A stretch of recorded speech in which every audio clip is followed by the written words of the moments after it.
Concentrate कर लेना बंदे पे।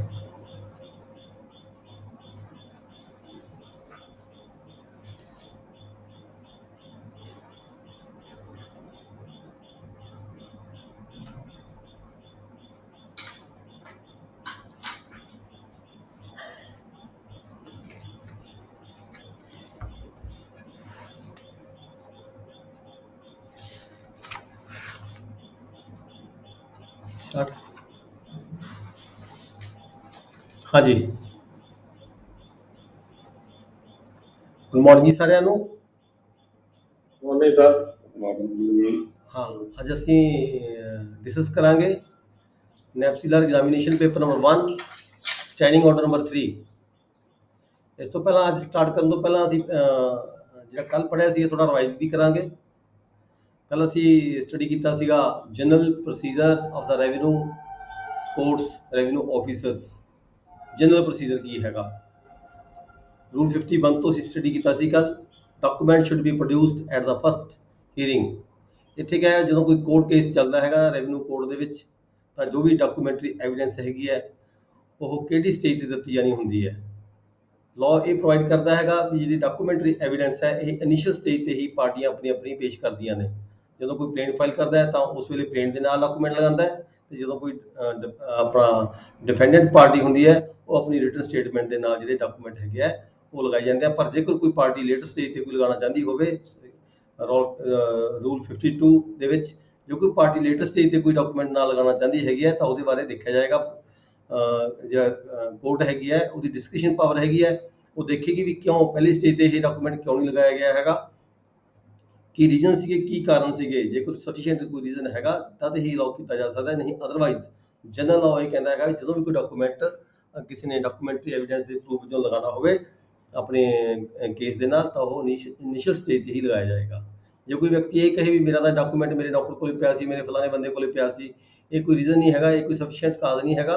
ਪਰ ਜਨਰਲ ਕਾਜ਼ ਜੇ ਕੋਈ ਕੋਰਟ ਨੂੰ ਲੱਗਦਾ ਹੈ ਤਾਂ ਕੋਰਟ ਦੀ ਡਿਸਕ੍ਰਿਸ਼ਨ ਹੈਗੀ ਹੈ, ਕੋਰਟ ਆਪਣਾ ਰੀਜ਼ਨ ਉੱਥੇ ਦਿੰਦੇ ਹੋਏ ਦਰਸਾਉਂਦੇ ਹੋਏ ਆਰਡਰ ਪਾਸ ਕਰੇਗੀ ਵੀ ਉਸ ਨੂੰ ਅਲਾਉ ਕਰੇਗੀ ਵੀ ਇਹ ਐਡਮਿਟ ਕੀਤਾ ਜਾਂਦਾ ਜਾਂ ਨਹੀਂ ਕੀਤਾ ਜਾਂਦਾ ਤੁਹਾਡੀ ਜਿਹੜੀ ਸੈਕੰਡਰੀ ਲੇਟੈਸਟ ਸਟੇਜ ਤੇ ਕੋਈ ਡਾਕੂਮੈਂਟ ਜੇ ਕੋਈ ਪਾਰਟੀ ਲਗਾਉਣਾ ਚਾਹੁੰਦੀ ਹੈ। 53 ਸੀ ਡਾਕੂਮੈਂਟ ਵਿਦ ਸਸਪੀਸ਼ਨ ਅਪੀਅਰੈਂਸ। ਜੇ ਕੋਈ ਡਾਕੂਮੈਂਟ ਲੱਗਦਾ ਹੈ ਕੋਰਟ ਨੂੰ ਵੀ ਇਹ ਜਾਲੀ ਤਰੀਕੇ ਨਾਲ ਤਿਆਰ ਕੀਤਾ ਲੱਗਦਾ ਹੈ, ਫੋਟੋ ਸਟੇਟ ਗਲਤ ਤਰੀਕੇ ਨਾਲ ਕਰਾਈ ਲੱਗਦੀ ਹੈ, ਕੋਈ ਇਹਦੇ ਵਿੱਚ ਕੱਟ ਵੱਟ ਕਰਕੇ ਤੇ ਡਾਕੂਮੈਂਟ ਆਪਣੇ ਤਰੀਕੇ ਨਾਲ ਮਤਲਬ ਕਿ ਜਾਲੀ ਫਾਰਮ ਤਿਆਰ ਕੀਤਾ ਹੈਗਾ, ਤਾਂ ਜਿਹੜੀ ਕੋਰਟ ਹੈਗੀ ਹੈ ਉਸ ਡਾਕੂਮੈਂਟ ਨੂੰ ਇੰਪਾਊਂਡ ਕਰ ਸਕਦੀ ਹੈ। ਉਹ ਪਾਰਟੀ ਦੇ ਖਿਲਾਫ ਜਿਹੜੀ ਡਾਕੂਮੈਂਟ ਪੇਸ਼ ਕਰਦੀ ਹੈ ਉਹਦੇ ਖਿਲਾਫ ਜਿਹੜੀ ਕ੍ਰਿਮੀਨਲ ਪ੍ਰੋਸੀਡਿੰਗਸ ਹੈਗੀਆਂ ਨੇ ਉਹ ਵੱਖਰੇ ਤੌਰ ਤੇ ਚਲਾਈਆਂ ਜਾ ਸਕਦੀਆਂ ਨੇ। ਫਿਰ ਹੈ 54 distinction between the production of and admission of the evidence. ਦੇਖੋ ਜਦੋਂ ਇੱਕ ਡਾਕੂਮੈਂਟ ਪੇਸ਼ ਕੀਤੇ ਜਾਂਦੇ ਨੇ, ਠੀਕ ਹੈ, ਉਹ general production of the document ਹੈ ਜਦੋਂ ਆਪਾਂ ਨਾਲ ਲਗਾ ਕੇ ਭੇਜ ਦਿੰਦੇ ਆਪਣੇ ਪਲੇਨ ਦੇ ਨਾਲ ਜਾਂ ਦੂਜੀ ਪਾਰਟੀ ਨੇ ਆਪਦੀ ਰਿਟਨ ਸਟੇਟਮੈਂਟ ਦੇ ਨਾਲ ਲਾ ਕੇ ਭੇਜਦੀ ਹੈ ਡਾਕੂਮੈਂਟ ਕੋਰਟ ਦੇ ਵਿੱਚ, that is production of the document. ਪਰ ਜਦੋਂ ਇਹ ਡਾਕੂਮੈਂਟ ਦੇ ਉੱਪਰ ਜਦੋਂ ਪਾਰਟੀ ਜਿਸ ਪਾਰਟੀ ਨੇ ਡਾਕੂਮੈਂਟ ਪੇਸ਼ ਕੀਤਾ ਹੁੰਦਾ ਹੈ, ਜਦੋਂ ਉਹ ਪਾਰਟੀ ਆਪਦੇ ਗਵਾਹ ਦੇ ਰਾਹੀਂ ਉਸ ਡਾਕੂਮੈਂਟ ਨੂੰ ਪ੍ਰੂਵ ਕਰਦੀ ਹੈ ਤਦ ਉਹ ਜਿਹੜਾ ਡਾਕੂਮੈਂਟ ਐਡਮਿਟ ਹੁੰਦਾ ਹੈ ਤੇ ਉਸ ਵੇਲੇ ਫਿਰ ਉਸ ਤੋਂ ਬਾਅਦ ਉਸ ਡਾਕੂਮੈਂਟ ਤੇ ਜਿਹੜਾ ਹੈਗਾ ਐਗਜ਼ੀਬਿਟ ਨੰਬਰ ਲਗਾਇਆ ਜਾਂਦਾ ਹੈਗਾ।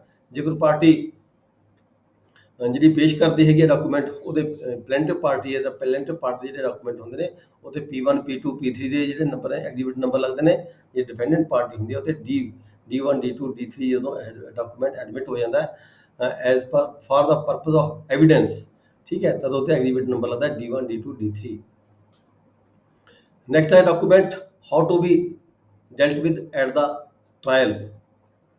ਟ੍ਰਾਇਲ ਦੇ ਵਿੱਚ ਜਿਹੜਾ ਡਾਕੂਮੈਂਟ ਹੈ ਉਹ ਕਿਵੇਂ ਡੀਲ ਕੀਤਾ ਜਾਂਦਾ ਹੈ। ਡਾਕੂਮੈਂਟ ਟ੍ਰਾਇਲ ਦੇ ਵਿੱਚ ਡੀਲ ਇਸ ਤਰੀਕੇ ਕੀਤੇ ਜਾਂਦਾ, ਪਹਿਲਾਂ ਜਿਹੜੀ ਪਾਰਟੀ ਡਾਕੂਮੈਂਟ ਪੇਸ਼ ਕਰਦੀ ਹੈ ਉਹ ਆਪਣੀ ਜਿਹੜੀ ਪਾਰਟੀ ਪੇਸ਼ ਕਰਦੀ ਹੈ ਉਹ ਆਪਣੇ ਵਿਟਨੈਸ ਨੂੰ ਭੁਗਤਾ ਕੇ ਉਸ ਡਾਕੂਮੈਂਟ ਨੂੰ ਪ੍ਰੂਵ ਕਰਦੀ ਹੈ, ਠੀਕ ਹੈ। ਫਿਰ ਦੂਜੀ ਪਾਰਟੀ ਜਿਹੜੀ ਹੈਗੀ ਹੈ ਉਸੇ ਡਾਕੂਮੈਂਟ ਦੇ ਰਿਗਾਰਡਿੰਗ, ਠੀਕ ਹੈ, ਉਸ ਤੋਂ ਕ੍ਰਾਸ ਐਗਜ਼ਾਮਿਨ ਕਰ ਸਕਦੀ ਹੈ ਉਸ ਡਾਕੂਮੈਂਟ ਨੂੰ। ਦੂਜੀ ਪਾਰਟੀ ਦੀ ਕੋਸ਼ਿਸ਼ ਹੁੰਦੀ ਹੈ ਵੀ ਡਾਕੂਮੈਂਟ ਨੂੰ ਝੂਠਾ ਸਾਬਤ ਕਰੇ। ਜਿਹੜੀ ਪਹਿਲੀ ਪਾਰਟੀ ਹੁੰਦੀ ਜਿਸ ਨੇ ਡਾਕੂਮੈਂਟ ਪੇਸ਼ ਕੀਤਾ ਹੁੰਦਾ ਹੈ ਉਹ ਮੇਬੀ ਉਹ ਪਲੈਂਟਿਵ ਹੈ, ਮੇਬੀ ਉਹ ਡਿਫੈਂਡੈਂਟ ਹੈ, ਉਹ ਪਾਰਟੀ ਆਪਣੇ ਗਵਾਹ ਨੂੰ ਜਿਸ ਤੋਂ ਉਹ ਡਾਕੂਮੈਂਟ ਪ੍ਰੂਵ ਕਰਵਾਉਣਾ ਹੁੰਦਾ ਹੈਗਾ ਉਹਦੇ ਬਿਆਨਾਂ ਮੁਤਾਬਕ ਡਾਕੂਮੈਂਟ ਨੂੰ ਪ੍ਰੂਵ ਕਰਵਾਉਂਦੀ ਹੈ। ਦੈਨ ਹੈ ਜਦੋਂ ਡਾਕੂਮੈਂਟ ਕੋਈ ਹੈਗਾ ਅਪਰੂਵ ਹੋ ਜਾਂਦਾ ਹੈ, ਐਡਮਿਟ ਹੋ ਜਾਂਦਾ ਹੈ, ਠੀਕ ਹੈ, ਤਾਂ ਉਹਦੇ ਤੇ ਜੱਜ ਵੱਲੋਂ ਸਟੈਂਪ ਲਗਾ ਕੇ ਐਗਜ਼ੀਬਿਟ ਨੰਬਰ ਲਗਾਇਆ ਜਾਂਦਾ ਹੈ ਤੇ ਐਡਮਿਟਡ ਲਿਖਿਆ ਜਾਂਦਾ ਹੈ, ਐਡਮਿਟਡ ਫਾਰ ਦਾ ਐਵੀਡੈਂਸ। ਯਾਨੀ ਕਿ ਉਹ ਜਿਹੜਾ ਡਾਕੂਮੈਂਟ ਹੈਗਾ ਫਿਰ ਉਹ ਐਵੀਡੈਂਸ ਦੇ ਵਿੱਚ ਯੂਜ਼ ਹੋ ਸਕਦਾ ਹੈ ਤੇ ਉਹਦੇ ਤੇ ਐਗਜ਼ੀਬਿਟ ਨੰਬਰ ਲੱਗ ਜਾਂਦਾ ਹੈ, ਜੱਜ ਦੀ ਇੰਡੋਰਸਮੈਂਟ ਲੱਗ ਜਾਂਦੀ ਹੈ, ਜੱਜ ਦੇ ਸਾਈਨ ਹੋ ਜਾਂਦੇ ਨੇ। 59 ਹੈ objections as to the admissibility and relevancy of the document। ਦੂਜੀ ਪਾਰਟੀ ਜਿਸ ਪਾਰਟੀ ਨੇ ਡਾਕੂਮੈਂਟ ਪੇਸ਼ ਕੀਤਾ ਹੁੰਦਾ ਹੈ, ਦੂਜੀ ਪਾਰਟੀ ਨੂੰ ਅਧਿਕਾਰ ਹੁੰਦਾ ਹੈ ਉਹ ਡਾਕੂਮੈਂਟ ਦੇ ਉੱਪਰ ਆਬਜੈਕਟ ਕਰਦੀ ਹੈ, ਆਬਜੈਕਸ਼ਨ ਕਰ ਸਕਦੀ ਹੈ, ਉਹਨੂੰ ਮਤਲਬ ਕਿ ਝਟਾਉਣ ਦੀ ਖਾਤਰ ਉਹਦੇ ਤੇ ਇਤਰਾਜ਼ ਪੇਸ਼ ਕਰਦੀ ਹੈ। ਪਰ ਉਸ ਤੋਂ ਬਾਅਦ ਜਦੋਂ ਪਾਰਟੀ ਜਿਹੜੀ ਜਿਸ ਨੇ ਪੇਸ਼ ਕੀਤਾ ਹੁੰਦਾ ਹੈ ਉਹ ਆਪਦੀ ਐਵੀਡੈਂਸ ਭੁਗਤਾਉਂਦੀ ਹੈਗੀ ਹੈ, ਤਾਂ ਜਿਹੜੀ ਕੋਰਟ ਹੈਗੀ ਹੈ ਉਸ ਨੂੰ ਐਵੀਡੈਂਸ ਵਜੋਂ ਜਿਹੜੀ ਹੈਗੀ ਹੈ ਐਡਮਿਟ ਕਰਦੀ ਹੈ ਤੇ ਪ੍ਰੂਵ ਕਰਦੀ ਹੈ ਵੀ ਪ੍ਰੂਵ ਹੋ ਚੁੱਕਿਆ ਹੈ document admitted for the evidence. ਇਹੀ ਆਰਡਰ ਕਰਕੇ ਕੋਰਟ ਵੱਲੋਂ ਸਾਈਨ ਕੀਤੇ ਜਾਂਦੇ ਹੈ। Mode of proof of the document. Document proof ਕਰਨ ਦਾ ਕੀ ਤਰੀਕਾ ਹੈ, ਉਹ ਆਪਾਂ ਕੱਲ ਗੱਲ ਕੀਤੀ ਸੀਗੀ। ਕੋਈ ਵੀ ਨਿਸ਼ਾਨਦੇਹੀ ਦੀ ਜਿਹੜੀ ਹੈਗਾ ਰਿਪੋਰਟ ਹੈ ਜਾਂ ਕੋਈ ਜਮ੍ਹਾਂਬੰਦੀ ਦੀ ਕਾਪੀ ਹੈਗੀ ਹੈ, ਕੋਈ ਗਰਦਾਵਰੀ ਦੀ ਕਾਪੀ ਹੈਗੀ ਹੈ, ਉਹ ਕਿਸੇ ਪਾਰਟੀ ਨੇ ਆਪਦੇ ਪ੍ਰੂਫ ਡਾਕੂਮੈਂਟਰੀ ਪ੍ਰੂਫ ਵਜੋਂ ਕੋਰਟ ਦੇ ਵਿੱਚ ਪੇਸ਼ ਕੀਤੀ ਹੈਗੀ ਹੈ ਤੇ ਫਿਰ ਉਹ ਅਸਲ ਡਾਕੂਮੈਂਟ ਕਿਹਦੇ ਕੋਲੇ ਹੈ, ਜਿਵੇਂ ਜਮ੍ਹਾਂਬੰਦੀ ਪਟਵਾਰੀ ਹਲਕਾ ਕੋਲੇ ਹੁੰਦੀ ਹੈ, ਜਿਹੜੀ ਨਿਸ਼ਾਨਦੇਹੀ ਦੀ ਕਾਪੀ ਹੈ ਉਹ ਕਾਨੂੰਗੋ ਹਲਕਾ ਵੱਲੋਂ ਕੀਤੀ ਗਈ ਹੁੰਦੀ ਹੈ, ਡਾਕਟਰ ਦੀ ਰਿਪੋਰਟ ਹੈ ਉਹ ਡਾਕਟਰ ਵੱਲੋਂ ਕੀਤੀ ਗਈ ਹੁੰਦੀ ਹੈ, ਕੰਸਰਨਡ ਪਾਰਟੀ ਵੱਲੋਂ ਬੁਲਾ ਕੇ ਉਹਦੀ ਸਟੇਟਮੈਂਟ ਕਰਵਾ ਕੇ ਜਿਹੜਾ ਡਾਕੂਮੈਂਟ ਹੈ ਉਹ ਪ੍ਰੂਵ ਕੀਤਾ ਜਾਂਦਾ। Examination of witness identifying the document. ਜਿਹੜੇ ਵਿਟਨੈਸ ਹੁੰਦੇ ਨੇ, ਜਿਵੇਂ ਕੋਈ ਵਸੀਅਤ ਦੀ ਕਾਪੀ ਹੈ, ਕੋਈ ਜਮ੍ਹਾਂਬੰਦੀ ਹੈ, ਜਮ੍ਹਾਂਬੰਦੀ ਨਹੀਂ, ਕੋਈ ਵਸੀਅਤ ਦੀ ਕਾਪੀ ਹੈ, ਕੋਈ ਰਜਿਸਟਰੀ ਹੈਗੀ ਹੈ ਵੀ ਹੋਈ ਸੀ ਨਹੀਂ ਹੋਈ ਸੀਗੀ, ਜਿਹੜੇ ਵਿਟਨੈਸ ਹੁੰਦੇ ਨੇ, ਗਵਾਹ ਹੁੰਦੇ ਨੇ, ਉਹਨਾਂ ਨੂੰ ਬੁਲਾ ਕੇ ਵੀ ਜਿਹੜਾ ਡਾਕੂਮੈਂਟ ਹੈਗਾ ਉਹਦੇ ਸੰਬੰਧ ਵਿੱਚ ਪੁੱਛਿਆ ਜਾ ਸਕਦਾ ਹੈ ਐਜ ਏ ਵਿਟਨੈਸ, ਉਹਨਾਂ ਨੂੰ ਵੀ ਬੁਲਾਇਆ ਜਾ ਸਕਦਾ ਹੁੰਦਾ ਹੈ। Signature by the pen of the another in ਛੱਡ ਦੋ proof of the registered document. ਜਿਹੜੇ ਰਜਿਸਟਰਡ ਡਾਕੂਮੈਂਟ ਹੁੰਦੇ ਨੇ ਉਹਨੂੰ ਕਿਵੇਂ ਪ੍ਰੂਫ ਕਰਾਉਂਦਾ ਹੁੰਦਾ, ਕੋਈ ਰਜਿਸਟਰੀ ਹੋਈ ਹੈ, ਕੋਈ ਮੁਖਤਿਆਰਨਾਮਾ ਹੋਇਆ ਹੋਇਆ, ਕੋਈ ਬਿਲ ਰਜਿਸਟਰ ਹੋਈ ਵੀ ਹੈ, ਠੀਕ ਹੈ ਜੀ, ਤੇ ਉਹਨਾਂ ਦੀ ਪ੍ਰੂਫ ਕਿਵੇਂ ਹੁੰਦੀ ਹੈ, ਉਹ ਜਿਹੜੇ ਦਫ਼ਤਰ ਦੇ ਵਿੱਚ ਰਜਿਸਟਰ ਹੋਏ ਹੁੰਦੇ ਨੇ, ਉਸ ਆਫਿਸ ਦੇ ਜਿਹੜੇ ਆਫੀਸ਼ੀਅਲਸ ਹੁੰਦੇ ਨੇ, ਜਿਵੇਂ ਕਿ ਰਜਿਸਟਰੀ ਕਲਰਕ ਹੁੰਦਾ ਹੈ, ਉਹਨਾਂ ਨੂੰ ਬੁਲਾ ਕੇ ਉਹਨਾਂ ਦੀ ਜਿਹੜੀ ਅਸਲ ਕਾਪੀ ਹੁੰਦੀ ਹੈ ਉਹਨੂੰ ਮੰਗਾ ਕੇ ਜਿਹੜਾ ਹੈਗਾ ਉਹ ਰਜਿਸਟਰਡ ਡਾਕੂਮੈਂਟ ਨੂੰ ਪ੍ਰੂਵ ਕੀਤਾ ਜਾਂਦਾ ਹੈ। Then 64 ਪੜਿਆ ਸੀ certified extracts from the settlement records.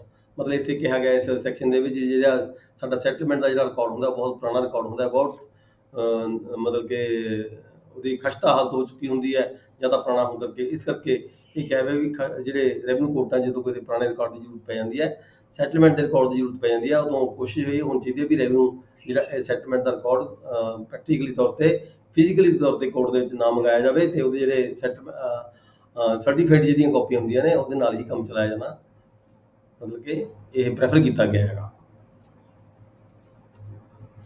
ਫਿਰ 65 ਚ revision of the record before the judgment. ਜਦੋਂ ਵੀ ਕਿਸੇ ਰੈਵਨਿਊ ਆਫੀਸਰ ਨੇ ਐਜ਼ ਏ ਕੋਰਟ ਕੋਈ ਡਿਸੀਜਨ ਕਰਨਾ ਹੈਗਾ, ਕੋਈ ਜਜਮੈਂਟ ਦੇਣੀ ਹੈਗੀ ਹੈ, ਤਾਂ ਜਿਹੜਾ ਵੀ ਡਾਕੂਮੈਂਟਰੀ ਐਵੀਡੈਂਸ ਪਾਰਟੀਆਂ ਵੱਲੋਂ ਪੇਸ਼ ਕੀਤੀ ਗਈ ਹੈ, ਕੋਈ ਜਮ੍ਹਾਂਬੰਦੀ ਪੇਸ਼ ਕੀਤੀ ਗਈ ਹੈ, ਕੋਈ ਗਰਦੌਰੀ ਪੇਸ਼ ਕੀਤੀ ਗਈ ਹੈ, ਕੋਈ ਨਿਸ਼ਾਨਦੇਹੀ ਦੀ ਕਾਪੀ ਪੇਸ਼ ਕੀਤੀ ਗਈ ਹੈ, ਵੀ ਉਸ ਨੂੰ ਪ੍ਰੋਪਰ ਤਰੀਕੇ ਦੇ ਨਾਲ ਰਿਵਾਈਜ਼ ਕਰਕੇ ਫਿਰ ਜਿਹੜਾ ਹੈਗਾ ਜਜਮੈਂਟ ਦੇਣੀ ਚਾਹੀਦੀ ਹੈ। Return of judgment 66। Good morning sir ji. Good morning ji. Sir ਕਿੱਥੋਂ ਸ਼ੁਰੂ ਕੀਤਾ ਜੀ? ਮੇਰਾ ਨੈਟ ਬੰਦ ਸੀਗਾ। ਓਕੇ ਆਪਾਂ ਪੜ੍ਹ ਰਹੇ ਹਾਂ ਜੀ standing order number 3। Standing order number 3 ਇਹ 51 ਤੋਂ ਸਟਾਰਟ ਕੀਤਾ ਸੀ, ਜਿਹੜਾ ਆਪਾਂ ਕੱਲ ਪੜ੍ਹੇ ਸੀ, ਜੇ ਰਿਵਾਈਜ਼ ਹੀ ਕਰ ਰਹੇ ਹਾਂ। ਹਾਂਜੀ ਕੱਲ ਪੜ੍ਹਿਆ ਸੀ ਨਾ 86 ਦਾ ਪੜ੍ਹਿਆ 85 ਹਾਂ ਆਪਾਂ ਉਹ ਜਿਸ ਪੜ੍ਹ ਰਹੇ ਹਾਂ 66 ਪੜ੍ਹ ਰਹੇ ਹਾਂ ਜੀ, ਉਸੇ ਦਾ ਜਿਹੜਾ ਕੱਲ ਪੜ੍ਹਿਆ ਸੀ।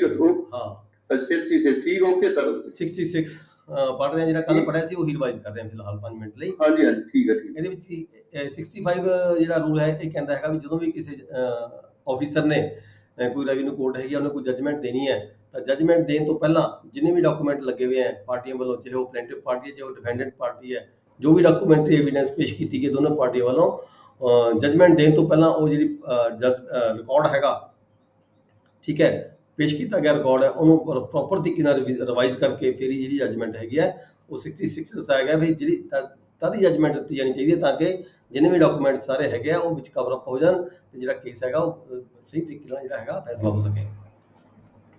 ਨੈਕਸਟ ਹੈ ਜੀ section H production of the revenue record. ਜਿਹੜਾ ਰੈਵਨਿਊ ਰਿਕਾਰਡ ਹੈ ਕੋਰਟਾਂ ਦੇ ਵਿੱਚ ਉਹ ਕਿਵੇਂ ਪੇਸ਼ ਕੀਤਾ ਜਾਂਦਾ ਹੈਗਾ, ਕਿਹੜਾ ਕੋਰਟਾਂ ਤੇ ਕੀ ਜ਼ਿੰਮੇਵਾਰੀ ਬਣਦੀ ਹੈ ਤੇ ਰਿਕਾਰਡ ਲੈ ਕੇ ਜਾਣ ਦੀ ਕੀ ਜਿਹੜਾ ਇੰਪਲਾਈਜ਼ ਰਿਕਾਰਡ ਲੈ ਕੇ ਜਾਂਦੇ ਨੇ ਤੇ ਉਹਨਾਂ ਦੀ ਕੀ ਰਿਸਪੌਂਸਿਬਿਲਿਟੀ ਬਣਦੀ ਹੈ, ਕੋਰਟਾਂ ਨੂੰ ਕਿਹੜੇ ਪੱਖ ਹੈਗੇ ਜਿਹੜੇ ਧਿਆਨ 'ਚ ਰੱਖਣੇ ਬਣਦੇ ਹੈਗੇ ਆ। ਇਹਦੇ ਵਿੱਚ 67 ਰੂਲ ਕਹਿੰਦਾ ਹੈ ਵੀ ਰਿਕੁਜੀਸ਼ਨ ਆਫ ਦਾ ਅਪੀਲੈਂਟ ਕੋਰਟਸ। ਜਦੋਂ ਕਿਸੇ ਅਪੀਲੈਂਟ ਕੋਰਟ ਹੈਗੀ ਹੈ, ਕੋਈ FCR ਦੀ ਕੋਰਟ ਹੈ, ਕਮਿਸ਼ਨਰ ਦੀ ਕੋਰਟ ਹੈ, ਉੱਥੇ ਕਿਸੇ ਜਮਾਂ ਦੀ ਲੋੜ ਪੈ ਜਾਂਦੀ ਹੈ, ਕਿਤੇ ਰਿਕਾਰਡ ਦੀ ਜ਼ਰੂਰਤ ਪੈ ਜਾਂਦੀ ਹੈ, ਤਦ ਜਿਹੜਾ ਹੈਗਾ ਨੋਟਿਸ ਜਿਹੜਾ ਹੁੰਦਾ ਉਹ ਕੰਸਰਨ ਡਿਪਟੀ ਕਮਿਸ਼ਨਰ ਨੂੰ ਜਿਹੜਾ ਨੋਟਿਸ ਭੇਜਿਆ ਜਾਂਦਾ ਹੈ। ਕੰਸਰਨ ਡਿਪਟੀ ਕਮਿਸ਼ਨਰ ਕੰਸਰਨ ਤਹਿਸੀਲਦਾਰ ਨੂੰ ਨੋਟਿਸ ਭੇਜੇਗਾ। ਕੰਸਰਨ ਤਹਿਸੀਲਦਾਰ ਹੈਗਾ ਕੰਸਰਨ ਜਿਹੜਾ ਆਫਿਸ ਹੈ, ਆਫਿਸ ਕਾਨੂੰਗੋ ਜਾਂ ਪਟਵਾਰੀ ਹਲਕਾ, ਉਸ ਏਰੀਆ ਦਾ ਜਾਂ ਕਾਨੂੰਗੋ ਹਲਕਾ, ਠੀਕ ਹੈ, ਉਹਦੀ ਡਿਊਟੀ ਲਗਾਈ ਜਾਂਦੀ ਹੈ ਵੀ ਪ੍ਰੋਪਰ ਤਹਿਸੀਲ ਦੇ ਵਿੱਚ ਡੇਟ ਐਂਡ ਫਿਕਸ ਸਮੇਂ ਦੇ ਉੱਪਰ ਜਾ ਕੇ ਜਿਹੜਾ ਹੈਗਾ ਰਿਕਾਰਡ ਪੇਸ਼ ਕਰੇ।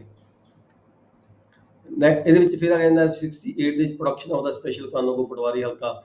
ਜਿਹੜੇ ਵੀ ਕਿਤੇ ਜਿਹੜੇ ਮੁਕੱਦਮੇ ਹੁੰਦੇ ਚੱਲਦੇ ਹੁੰਦੇ ਨੇ ਖਰਚੇ ਦੇ, ਜਿਹਨੂੰ ਮੀਨ ਪ੍ਰੋਫਿਟ ਅਸੀਂ ਕਹਿ ਦਿੰਦੇ ਹਾਂ, ਮੀਨ ਪ੍ਰੋਫਿਟ ਦੇ ਜਿਹੜੇ ਮੁਕੱਦਮੇ ਚੱਲਦੇ ਨੇ, ਪ੍ਰਾਪਰਟੀ ਕਿਸੇ ਹੋਰ ਦੀ ਹੈ, ਵਾਹ ਕੋਈ ਧੱਕੇ ਨਾਲ ਹੋ ਰਿਹਾ ਹੈ, ਪੈਦਾਵਾਰ ਕੋਈ ਹੋਰ ਕਰ ਰਿਹਾ ਹੈ, ਪ੍ਰੋਫਿਟ ਕੋਈ ਹੋਰ ਲੈ ਰਿਹਾ, ਤਾਂ ਜਿਹੜਾ ਮਾਲਕ ਹੁੰਦਾ ਹੈ ਉਹ ਮੀਨ ਪ੍ਰੋਫਿਟ ਦਾ ਦਾਅਵਾ ਜਦੋਂ ਦਾਇਰ ਕਰਦਾ ਹੈ ਤਾਂ ਉਹਦਾ ਐਕਸਟ੍ਰੈਕਟ ਜਿਹੜਾ ਬਣਾਇਆ ਜਾਂਦਾ ਹੈ, ਮਿਆਰ ਪੈਦਾਵਾਰ ਜਿਹਨੂੰ ਅਸੀਂ ਕਹਿ ਦਿੰਦੇ ਹਾਂ, ਮਿਆਰ ਪੈਦਾਵਾਰ ਦਫ਼ਤਰ ਕਾਨੂੰਗੋ ਹਲਕਾ ਵੱਲੋਂ ਬਣਾਇਆ ਜਾਂਦਾ ਹੈ ਜਾਂ ਸਪੈਸ਼ਲ ਕਾਨੂੰਨ ਦੀ ਡਿਊਟੀ ਲੱਗੀ ਜਾਂਦੀ ਹੈ, ਠੀਕ ਹੈ। ਉਹਦੇ ਵਿੱਚ ਜਦੋਂ ਕਿਤੇ ਕੋਰਟ ਨੇ ਇਹ ਪ੍ਰੂਵ ਕਰਨਾ ਹੋਵੇ ਮਿਆਰ ਪੈਦਾਵਾਰ ਨੂੰ ਪ੍ਰੂਵ ਕਰਵਾਉਣ ਦੇ ਖਾਤਰ, ਜਦੋਂ ਕੋਰਟ ਨੂੰ ਜ਼ਰੂਰਤ ਹੁੰਦੀ ਹੈ ਤਾਂ ਉਹ ਸਪੈਸ਼ਲ ਕਾਨੂੰਗੋ ਜਾਂ ਪਟਵਾਰੀ ਹਲਕਾ ਕੰਸਰਨ ਨੂੰ ਬੁਲਾ ਕੇ ਜਿਹੜਾ ਹੈਗਾ ਉਹਦੀ ਜਿਹੜਾ ਹੈਗਾ ਪ੍ਰੂਵਿੰਗ ਕੀਤੀ ਜਾ ਸਕਦੀ ਹੈ ਵੀ ਜੇ ਪਾਰਟੀ ਨੇ ਜਿਹੜਾ ਬਣਵਾ ਕੇ ਪੇਸ਼ ਕੀਤਾ ਹੈਗਾ ਕਿ ਇਹ ਤੁਹਾਡੇ ਵੱਲੋਂ ਬਣਾਇਆ ਗਿਆ, ਠੀਕ ਹੈ ਜੀ। ਡਿਊਟੀ ਆਫ ਦਾ ਕੋਰਟਸ ਇਨ ਸੱਚ ਮੈਟਰਸ। ਸਰ ਇਹਦੇ ਬਾਰੇ ਪਤਾ ਕਰਨਾ ਸੀ, ਮਿਆਰ ਪੈਦਾਵਾਰ ਦੀ ਕੋਈ ਲਿਮਟ ਵੀ ਹੈ ਵੀ ਇੰਨੇ ਸਾਲ ਤੱਕ ਦਾਇਰ ਕੀਤਾ ਜਾ ਸਕਦਾ ਜੀ? ਨਹੀਂ, ਇਹਦੀ ਕੋਈ ਲਿਮਟ ਨਹੀਂ ਹੁੰਦੀ। ਇਹ ਜਦੋਂ ਤੱਕ ਕਿਸ ਟਾਈਮ ਤੋਂ ਲੈ ਕੇ ਕਿਸ ਟਾਈਮ ਤੱਕ ਜਿਹੜਾ ਪਾਰਟੀ ਹੈਗੀ ਹੈ ਉਸ ਨੂੰ ਪੇਮੈਂਟ ਨਹੀਂ ਹੋਈ, ਰੈਂਟ ਨਹੀਂ ਮਿਲਦਾ ਹੈਗਾ, ਤਦ ਪਾਰਟੀ ਉਹਨੇ ਸਮੇਂ ਦਾ ਹੀ ਜਿਹੜਾ ਹੈਗਾ ਮਿਆਰ ਪੈਦਾਵਾਰ ਪੇਸ਼ ਕਰਦੀ ਹੈ ਵੀ ਮੈਨੂੰ ਇੰਨੀ ਫਸਲ ਤੋਂ ਲੈ ਕੇ ਇਸ ਫਸਲ ਤੱਕ ਉਦੋਂ ਪਹਿਲਾਂ ਮੈਨੂੰ ਪੈਸੇ ਮਿਲ ਚੁੱਕੇ ਨੇ ਕਿਰਾਏ ਦੇ, ਰੈਂਟ ਦੇ ਜਾਂ ਉਹਦੇ ਬਟਾਈ ਤਿਹਾਈ ਜੋ ਵੀ ਹੈਗਾ ਮਿਲ ਚੁੱਕਿਆ। ਜਦੋਂ ਤੋਂ ਠੇਕੇਦਾਰ ਨੇ ਜਾਂ ਨਜਾਇਜ਼ ਕਬਜ਼ ਜਿਹੜਾ ਹੋ ਗਿਆ, ਉਹਨੇ ਜਦੋਂ ਤੋਂ ਪੈਸਾ ਦੇਣਾ ਬੰਦ ਕਰ ਦਿੱਤਾ, ਉਸ ਸਮੇਂ ਦਾ ਜਿਹੜਾ ਮਿਆਰ ਪੈਦਾਵਾਰ ਹੈ ਉਹ ਬਣਾ ਕੇ ਜਿਹੜੀ ਪਾਰਟੀ ਹੈ ਮੀਨ ਪ੍ਰੋਫਿਟਸ ਦੀ ਮੰਗ ਕਰ ਸਕਦੀ ਹੈ। ਸਰ ਇਹਦੇ ਜਿਵੇਂ ਮਾਰਕੀਟ ਰੇਟ ਤੇ ਐਗਰੀਕਲਚਰ ਤੋਂ ਇਹਦੇ ਦੇਖੋ, ਇਹ ਮਿਆਰ ਬਣਾਉਣ ਦੀ ਖਾਤਰ ਕੀ ਹੁੰਦਾ ਹੈ, ਜਿਹੜਾ ਮਿਆਰ ਪੈਦਾਵਾਰ, ਜਿਵੇਂ ਕਿ ਤੁਸੀਂ ਦੇਖਦੇ ਹੋ ਤੁਹਾਡੀਆਂ ਜਮ੍ਹਾਂਬੰਦੀਆਂ ਦੇ ਗਰਦੌਰੀ ਦੇ ਫਸਟ ਪੰਨੇ ਤੇ ਲੱਗਿਆ ਹੁੰਦਾ ਹੈ ਮਿਆਰ ਪੈਦਾਵਾਰ ਦਾ ਕਿ ਬੰਦ ਆ ਰਿਹਾ ਹੁੰਦਾ ਹੈਗਾ, ਜਿਹੜਾ ਨਕਸ਼ਾ ਬਣਦਾ ਮਿਆਰ ਪੈਦਾਵਾਰ, ਉਹਦਾ ਮਤਲਬ ਇਹੀ ਹੁੰਦਾ ਹੈ ਵੀ ਕਿਹੜੇ ਸਾਲ ਦੇ ਵਿੱਚ ਜਿਹਦੀ ਫਸਲ ਦੀ ਪੈਦਾਵਾਰ ਕਿੰਨੀ ਕੁ ਹੋਈ, ਇੱਕ ਏਕੜ ਤੋਂ ਕਣਕ ਕਿੰਨੀ ਪੈਦਾਵਾਰ ਹੋਈ, ਛੋਲੇ ਕਿੰਨੇ ਹੋਏ, ਸਰੋਂ ਕਿੰਨੀ ਹੋਈ, ਤਾਰਾ ਮੀਰਾ ਤੋਰੀਆ ਵਗੈਰਾ ਵਗੈਰਾ, ਠੀਕ ਹੈ ਜੀ। ਹਾੜੀ ਦੀ ਮਿਆਰ ਪੈਦਾਵਾਰ ਵੱਖਰਾ ਹੋ ਗਿਆ, ਸੋਨੇ ਦਾ ਮਿਆਰ ਪੈਦਾਵਾਰ ਵੱਖਰਾ ਹੋ ਗਿਆ। ਇਹ ਇਸੇ ਮਕਸਦ ਲਈ ਬਣਦੇ ਸੀਗੇ, ਪਰ ਹੁਣ ਬੇਸ਼ੱਕ ਇਹਨਾਂ ਦੀ ਜਿਹੜੀ ਇੰਪੋਰਟੈਂਸ ਹੈ ਉਹ ਖਤਮ ਹੋ ਗਈ। ਤੇ ਫਿਰ ਇਸੇ ਦੇ ਨਾਲ ਹੀ ਕੀ ਹੁੰਦਾ ਸੀਗਾ, ਜੇ ਹੁਣ ਆਪਾਂ ਮਿਆਰ ਪੈਦਾਵਾਰ ਤਾਂ ਹੋ ਗਿਆ ਵੀ ਕਿੰਨੀ ਫਸਲ ਹੋ ਰਹੀ ਹੈ, ਹੁਣ ਅਸੀਂ ਆਪ ਬਣਾਉਣ ਦੀ ਬਜਾਏ ਹੁਣ ਅਸੀਂ ਐਗਰੀਕਲਚਰ ਡਿਪਾਰਟਮੈਂਟ ਤੋਂ ਲਵਾਂਗੇ ਇਹ ਵੀ ਕਿਹੜੇ ਸਾਲ ਦੇ ਵਿੱਚ ਇੱਕ ਏਕੜ ਦੇ ਵਿੱਚ ਕਿਹੜੀ ਫਸਲ ਕਿੰਨੀ ਹੋਈ, ਠੀਕ ਹੈ। ਫਿਰ ਉਹਦੀ ਕੀਮਤ ਨਿਕਾਲਣ ਦੀ ਖਾਤਰ ਅਸੀਂ ਮਾਰਕੀਟ ਕਮੇਟੀ ਤੋਂ ਰੇਟ ਲਵਾਂਗੇ ਵੀ ਕਿਹੜੇ ਸਾਲ ਦੇ ਵਿੱਚ ਕਿਹੜੀ ਫਸਲ ਦੀ ਜਿਹੜੀ ਕੀ ਕੀਮਤ, ਜਿਹੜੀ ਇਹ ਫਸਲ ਹੈ ਵੇਚੀ ਗਈ ਸੀਗੀ ਮੰਡੀ ਦੇ ਵਿੱਚ, ਠੀਕ ਹੈ। ਇਹਨਾਂ ਦੋਨਾਂ ਨੂੰ ਕੰਪੇਅਰ ਕਰਕੇ ਜਿਹੜਾ ਮਿਆਰ ਪੈਦਾਵਾਰ ਹੈ ਉਹ ਬਣਾਇਆ ਜਾਂਦਾ ਆਪਣੇ ਵੱਲੋਂ ਗਿਰਦਾਵਰੀ ਦੀ ਸਹਾਇਤਾ ਦੇ ਨਾਲ। ਗਿਰਦਾਵਰੀ ਆਪਾਂ ਦੇਖਾਂਗੇ ਵੀ ਕਿਹੜੀ ਫਸਲ ਬੀਜੀ ਗਈ ਹੈ, ਠੀਕ ਹੈ, ਕਿੰਨੀ ਫਸਲ ਬੀਜੀ ਗਈ ਹੈ, ਇਹ ਐਗਰੀਕਲਚਰ ਤੋਂ ਲਵਾਂਗੇ, ਉਹਦੀ ਕਿੰਨੀ ਕੀਮਤ ਬਣਦੀ ਹੈ ਉਹ ਲਵਾਂਗੇ ਅਸੀਂ ਮਾਰਕੀਟ ਕਮੇਟੀ ਤੋਂ। ਇਹ ਚੀਜ਼ਾਂ ਇਕੱਠੀਆਂ ਕਰਕੇ ਫਿਰ ਅਸੀਂ ਜਿਹੜਾ ਹੈਗਾ ਮਿਆਰ ਪੈਦਾਵਾਰ ਬਣਾਉਂਦੇ ਹਾਂ। ਸਰ ਉੱਥੇ ਜ਼ਰੂਰਤ ਪੈਂਦੀ ਹੈ ਜਿੱਥੇ ਕੋਈ ਦਾਵਾ ਲਗਾਉਣ ਦੇ ਜਿਹੜਾ ਕੇਸ ਚੱਲਦੇ ਨੇ ਜੀ, ਉਹੀ ਹੈ ਦਾਵਾ ਲਗਾਉਣ ਨੂੰ ਹੀ ਕਹਿੰਦੇ ਆਪਾਂ ਮਿਆਰ ਪੈਦਾਵਾਰ, ਦਾਵਾ ਲਗਾਉਣ, ਇਹਨੂੰ ਮੀਨ ਪ੍ਰੋਫਿਟ ਕਹਿੰਦੇ ਆ ਇੰਗਲਿਸ਼ ਦੇ ਵਿੱਚ। ਮੀਨ ਪ੍ਰੋਫਿਟ ਸਰ, ਮੀਨ ਪ੍ਰੋਫਿਟਸ, ਸੂਟ ਫਾਰ ਦਾ ਮੀਨ ਪ੍ਰੋਫਿਟਸ। Next है जी duty of the appellants courts in calling for the revenue record ਵੀ ਜਿਹੜੇ appellant courts ਹੁੰਦੀਆਂ ਨੇ, ਠੀਕ ਹੈ, ਉਹਨੂੰ ਜਿਹੜਾ revenue record ਕਾਲ ਕਰਦੀਆਂ ਨੇ, ਤਾਂ ਜਿਹੜਾ revenue record ਹੈਗਾ ਉਹ ਕੋਸ਼ਿਸ਼ ਤਾਂ ਇਹੀ ਹੋਣੀ ਚਾਹੀਦੀ ਹੈ ਵੀ revenue record ਨਾ ਹੀ ਕਾਲ ਕੀਤਾ ਜਾਵੇ, ਜਿਹੜੇ ਸਰਟੀਫਾਈਡ ਕਾਪੀਆਂ ਤੋਂ ਜਿਹੜਾ ਹੈਗਾ ਕੰਮ ਚਲਾਇਆ ਜਾਵੇ। ਪਰ ਜੇਕਰ ਕੋਰਟਾਂ ਵੱਲੋਂ ਬੁਲਾਇਆ ਵੀ ਜਾਂਦਾ ਹੈ, ਰਿਕਾਰਡ ਮੰਗਵਾਇਆ ਵੀ ਜਾਂਦਾ ਹੈਗਾ, ਤਾਂ ਜਿਹੜਾ ਰਿਕਾਰਡ ਹੈ ਨਾਲ ਦੀ ਨਾਲ ਮੰਗਵਾ ਕੇ ਦੇਖ ਕੇ ਚੈੱਕ ਕਰਕੇ ਵਾਪਸ ਕਰ ਦੇਣਾ ਜਿਹੜਾ ਹੈਗਾ ਇਹ ਲਾਅ ਕਹਿੰਦਾ ਹੈਗਾ ਵੀ ਕੀਤਾ ਜਾਣਾ ਚਾਹੀਦਾ, ਤਾਂ ਕਿ ਜਿਹੜਾ ਰਿਕਾਰਡ ਹੈਗਾ ਉਹ ਸੇਫ ਕਸਟਡੀ ਦੇ ਵਿੱਚ ਜਿਵੇਂ ਆਇਆ ਸੀ ਵਾਪਸ ਚਲਾ ਜਾਵੇ। ਜੇ ਰਿਕਾਰਡ ਮਹੀਨਾ 5 4 ਮਹੀਨੇ ਕੋਰਟਾਂ 'ਚ ਪਿਆ ਰਹਿੰਦਾ ਤਾਂ ਰਿਕਾਰਡ ਦੇ ਡੈਮੇਜ ਹੋਣ ਦਾ ਖਤਰਾ ਬਣਿਆ ਰਹਿੰਦਾ। Inconvenience resulting from a neglect of the orders pointed out, ਇਹਦੇ 'ਚ ਇਹ ਕਿਹਾ ਗਿਆ ਵੀ ਜੇ ਕਿਸੇ ਪਾਰਟੀ ਨੂੰ ਕਿਸੇ ਸਰਟੀਫਾਈਡ ਕਾਪੀ ਦੀ ਲੋੜ ਹੈ, ਪੁਰਾਣੇ ਰਿਕਾਰਡ ਦੀ ਲੋੜ ਹੈਗੀ ਹੈ, ਤਾਂ ਉਹਨੂੰ ਇਨਕਨਵੀਨੀਅੰਸ ਨਾ ਹੋਵੇ। ਜੇ ਇਹ ਇਨਕਨਵੀਨੀਅੰਸ ਹੁੰਦੀ ਹੈ, ਸਰਟੀਫਾਈਡ ਕਾਪੀਆਂ ਨਹੀਂ ਮਿਲਦੀਆਂ, ਤਦ ਹੀ ਜਿਹੜੀਆਂ ਕੋਰਟਾਂ ਆਉਂਦੀਆਂ ਨੇ ਉਹਨਾਂ ਨੂੰ ਜਿਹੜਾ ਰਿਕਾਰਡ ਹੈ ਉਹਨੂੰ ਰਿਕਾਰਡ ਮੰਗਾਉਣ ਦੀ ਜ਼ਰੂਰਤ ਪੈ ਜਾਂਦੀ ਹੁੰਦੀ ਹੈ, ਠੀਕ ਹੈ। ਨੈਕਸਟ ਹੈਗਾ DC to bring to the notice FC the case of any officers fails to comply the directions ਜੇਕਰ ਕਿਸੇ ਆਫੀਸਰ ਵੱਲੋਂ ਜਿਹੜੀਆਂ ਇਨਸਟਰਕਸ਼ਨਸ ਹੈਗੀਆਂ ਨੇ ਇਹ ਕਾਪੀ ਦੇਣ ਦੀ ਹੋਰ ਇਦਾਂ ਦੀਆਂ ਜਿਹੜੇ ਹੈਗੇ ਨੇ ਕੋਈ ਜਾਂ ਕਿਸੇ ਕੋਰਟ ਨੇ ਬੁਲਾਇਆ ਹੈਗਾ ਡੀਸੀ ਕੋਲ ਕੋਈ ਸੰਮਨ ਆਇਆ ਕਿਸੇ ਅਪੀਲੈਂਟ ਕੋਰਟ ਦਾ ਤੇ ਕੰਸਰਨਡ ਰੈਵਨਿਊ ਆਫੀਸਰ ਹੈ ਜਾਂ ਕੰਸਰਨਡ EMPLOYE ਹੈ ਉਹ ਨਹੀਂ ਜਾਂਦਾ ਹੈਗਾ ਸਮੇਂ ਸਿਰ ਨਹੀਂ ਜਾਂਦਾ ਤਾਂ ਡਿਪਟੀ ਕਮਿਸ਼ਨਰ ਜਿਹੜਾ ਹੈਗਾ ਇਹ ਸੈਕਸ਼ਨ 70 ਰੂਲ 72 ਹੈ ਤਾਂ ਜਿਹੜੀ ਇਹਦੀ ਰਿਪੋਰਟ ਹੈਗਾ ਐਕਸੀ ਕੋਲ ਕੀਤੀ ਜਾ ਸਕਦੀ ਹੈ।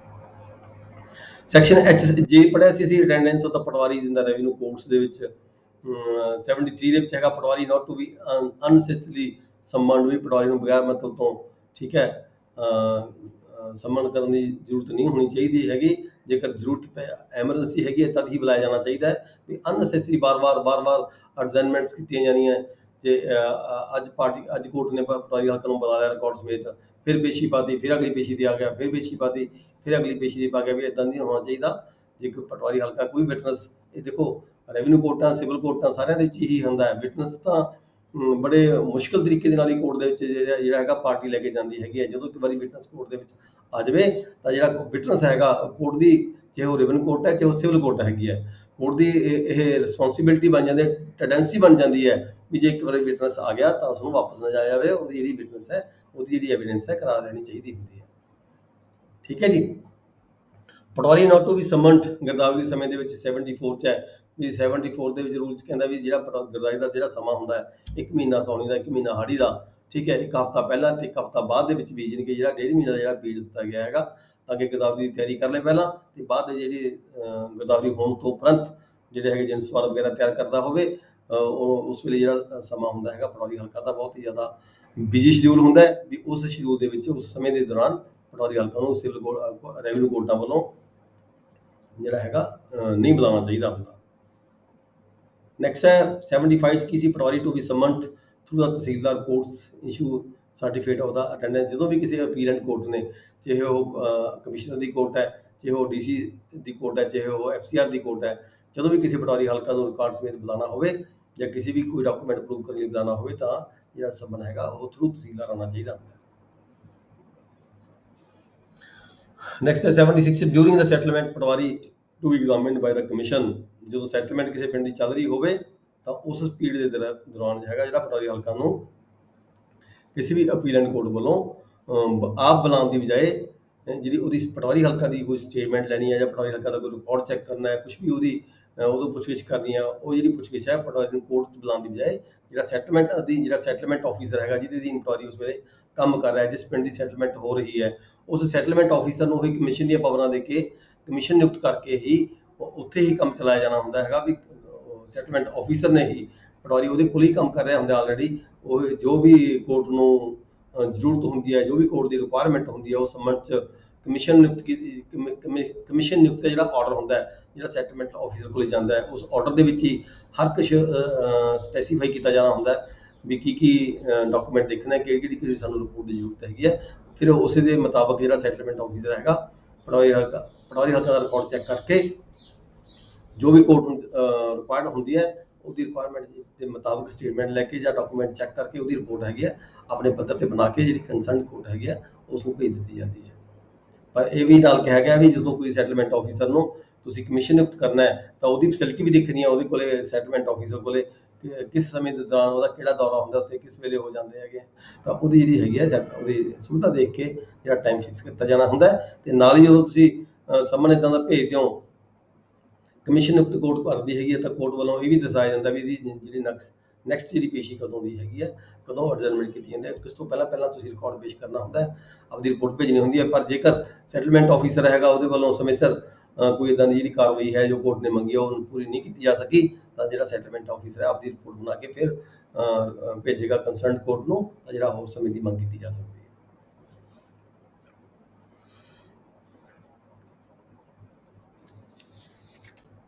Commissions and the letters of the request 77 ਚ ਹੈਗਾ ਜਨਰਲ ਰੂਲ ਕੀ ਹੈਗਾ ਜਨਰਲ ਡੀਲਸ ਜਿਹੜੇ ਸੈਕਸ਼ਨ ਆਪਾਂ 75 ਤੋਂ ਲੈ ਕੇ 78 ਤੱਕ ਪੜ੍ਹੇ ਹੈਗੇ ਆ ਇਹ ਆਰਡਰ 26 ਦੇ ਵਿੱਚ ਵੀ ਦਰਸਾਏ ਜਾਂਦੇ ਹੈਗੇ ਠੀਕ ਹੈ ਜੀ। ਜਦੋਂ ਕੋਈ ਕਮਿਸ਼ਨ ਨਿਯੁਕਤ ਕੀਤਾ ਜਾਣਾ ਹੈ ਤਾਂ ਜਿਹੜੀ CPC ਹੈਗੀ ਹੈ CPC ਦੇ ਵਿੱਚ ਜਿਹੜੇ ਸੈਕਸ਼ਨਸ ਹੈਗੇ ਨੇ ਉਹ 75 ਤੋਂ ਲੈ ਕੇ 78 ਤੱਕ ਵੀ ਕਮਿਸ਼ਨ ਦੀ ਨਿਯੁਕਤੀ ਕਿਵੇਂ ਹੋਣੀ ਚਾਹੀਦੀ ਹੈ ਕਿਹੜੀਆਂ ਗੱਲਾਂ ਕੋਰਟ ਤੋਂ ਕੋਰਟ ਦੀ ਰਿਕੁਆਇਰਮੈਂਟ ਹੁੰਦੀ ਹੈ ਤਾਂ ਕਮਿਸ਼ਨ ਨਿਯੁਕਤ ਕੀਤਾ ਜਾਂਦਾ ਹੈਗਾ ਕਿਵੇਂ ਕਿਵੇਂ ਕਮਿਸ਼ਨ ਨਿਯੁਕਤ ਕੀਤਾ ਜਾਂਦਾ ਹੈ, ਜਿਹੜਾ ਸਾਰਾ ਪ੍ਰੋਸੀਜਰ ਹੈਗਾ ਉਹ ਸੀਪੀਸੀ ਦੇ ਸੈਕਸ਼ਨ 75 ਤੋਂ ਲੈ ਕੇ 78 ਤੱਕ ਤੇ ਆਰਡਰ ਸੀਪੀਸੀ ਦੇ ਜਿਹੜੇ ਆਰਡਰ ਹੈਗੇ ਆ 26 ਦੇ ਵਿੱਚ ਦਰਸਾਇਆ ਗਿਆ ਹੈ। ਐਕਸਪੈਂਸਸ ਜਿਹੜਾ ਜਦੋਂ ਕੋਈ ਉਹਦੇ ਅਸੀਂ ਕਮਿਸ਼ਨ ਤੋਂ ਰਿਪੋਰਟ ਲੈਂਦੇ ਹਾਂ ਤਾਂ ਕਮਿਸ਼ਨ ਦੇ ਕੁਝ ਐਕਸਪੈਂਸਸ ਨੇ ਜਿਹੜੇ ਕੰਸਰਨ ਪਾਰਟੀ ਵੱਲੋਂ ਜਮ੍ਹਾਂ ਕੀਤੇ ਜਾਂਦੇ ਨੇ। Issue of the commissions to revenue officials, ਜਦੋਂ ਰੈਵਨਿਊ ਕੋਰਟਾਂ ਹੁੰਦੀਆਂ ਨੇ, ਸੀਨੀਅਰ ਕੋਰਟਾਂ ਵੱਲੋਂ ਵੀ ਜਿਹੜਾ ਕਮਿਸ਼ਨ ਹੈਗਾ ਰੈਵਨਿਊ ਕਿਸੇ ਰੈਵਨਿਊ ਆਫੀਸ਼ੀਅਲ ਨੂੰ, ਜਿਵੇਂ ਤਹਿਸੀਲਦਾਰ, ਪਟਵਾਰੀ ਹਲਕਾ, ਕਾਨੂੰਗੋ ਹਲਕਾ ਨੂੰ ਵੀ ਕਮਿਸ਼ਨ ਨਿਯੁਕਤ ਕੀਤਾ ਜਾ ਸਕਦਾ। Issue of commission for the local investigation, ਜਦੋਂ ਕਿਸੇ ਕੋਰਟ ਨੇ ਡੀਸੀ ਦੀ ਕੋਰਟ ਹੈ, ਕਮਿਸ਼ਨਰ ਦੀ ਕੋਰਟ ਹੈ, ਠੀਕ ਹੈ, ਕੋਈ ਲੋਕਲ ਇਨਕੁਆਇਰੀ ਕਰਨੀ ਹੈਗੀ ਹੈ, ਜਿਵੇਂ ਕੋਈ ਮੌਕਾ ਦੇਖ ਕੇ ਰਿਪੋਰਟ ਦੇਣੀ ਹੈ, ਕਿਸੇ ਕੋਈ ਪ੍ਰੋਪਰਟੀ ਦੇ ਰਿਗਾਰਡਿੰਗ, ਮੂਲ ਪ੍ਰੋਪਰਟੀ ਦੇ ਰਿਗਾਰਡਿੰਗ ਕੋਈ ਰਿਪੋਰਟ ਦੇਣੀ ਹੈ, ਤਾਂ ਜਿਹੜਾ ਹੈਗਾ ਉਹ ਲੋਕਲ ਕਮਿਸ਼ਨ ਵੀ ਨਿਯੁਕਤ ਕੀਤਾ ਜਾ ਸਕਦਾ ਹੁੰਦਾ। ਜਿਵੇਂ ਕਿ ਆਪਾਂ ਕਾਨੂੰਗੋ ਹਲਕਾ ਰੈਵਨਿਊ ਆਫੀਸਰਸ ਮੌਕੇ ਦੇ ਕਈ ਵਾਰੀ ਕੋਰਟਾਂ ਦੇ ਆਰਡਰ ਦੇ ਮੁਤਾਬਕ ਜਾ ਕੇ ਮੌਕਾ ਦੇਖਦੇ ਆ ਤੇ ਆਪਾਂ ਜਿਹੜਾ ਰਿਪੋਰਟ ਦਿੰਦੇ ਹੁੰਦੇ ਆ।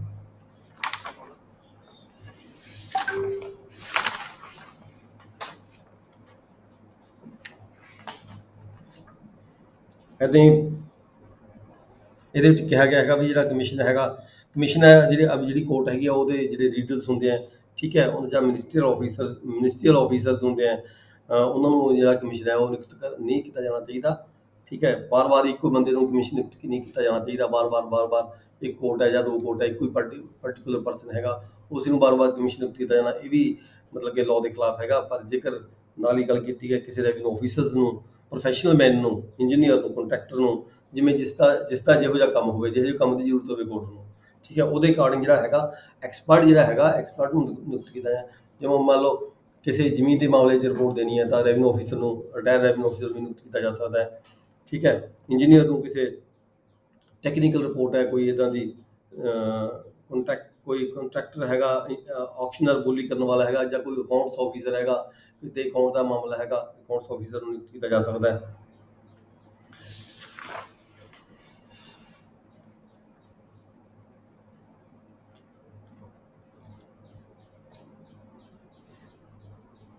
ਬਾਕੀ ਫੋਰਨ ਕੋਰਟਾਂ ਦੀ ਗੱਲ ਕੀਤੀ ਹੈ, ਜੇ ਕਿਤੇ ਫੋਰਨ ਦੇ ਵਿੱਚ ਕੋਈ ਸੰਮਨ ਭੇਜਣਾ ਹੈਗਾ ਉਦੋਂ ਤੁਸੀਂ ਸੰਮਨ ਦੇ ਨਾਲ ਜਿਹੜੀ ਹੈਗੀ ਕੁਐਸਚਨਰੀ ਭੇਜੀ ਜਾਂਦੀ ਹੈ, ਤਾਂ ਕਿ ਜਿਹੜਾ ਵਿਟਨੈਸ ਹੈਗਾ ਫੋਰਨ 'ਚ ਬੈਠਾ ਹੈਗਾ ਉਹ ਤੁਹਾਡੇ ਕੁਐਸਚਨ ਦਾ ਜਿਹੜਾ ਜਵਾਬ ਹੈ ਆਪਣੀ ਆਨਸਰ ਬਣਾ ਕੇ ਕੰਸਰਨ ਕੋਰਟ ਦੇ ਵਿੱਚ ਭੇਜ ਸਕੇ। ਅੱਜ ਅਸੀਂ ਪੜ੍ਹਾਂਗੇ ਜੀ ਰੂਲ 88 'ਚ ਕੀ ਸੀਗਾ, adjournment on the payment of the cost. ਅਡਜਰਨਮੈਂਟ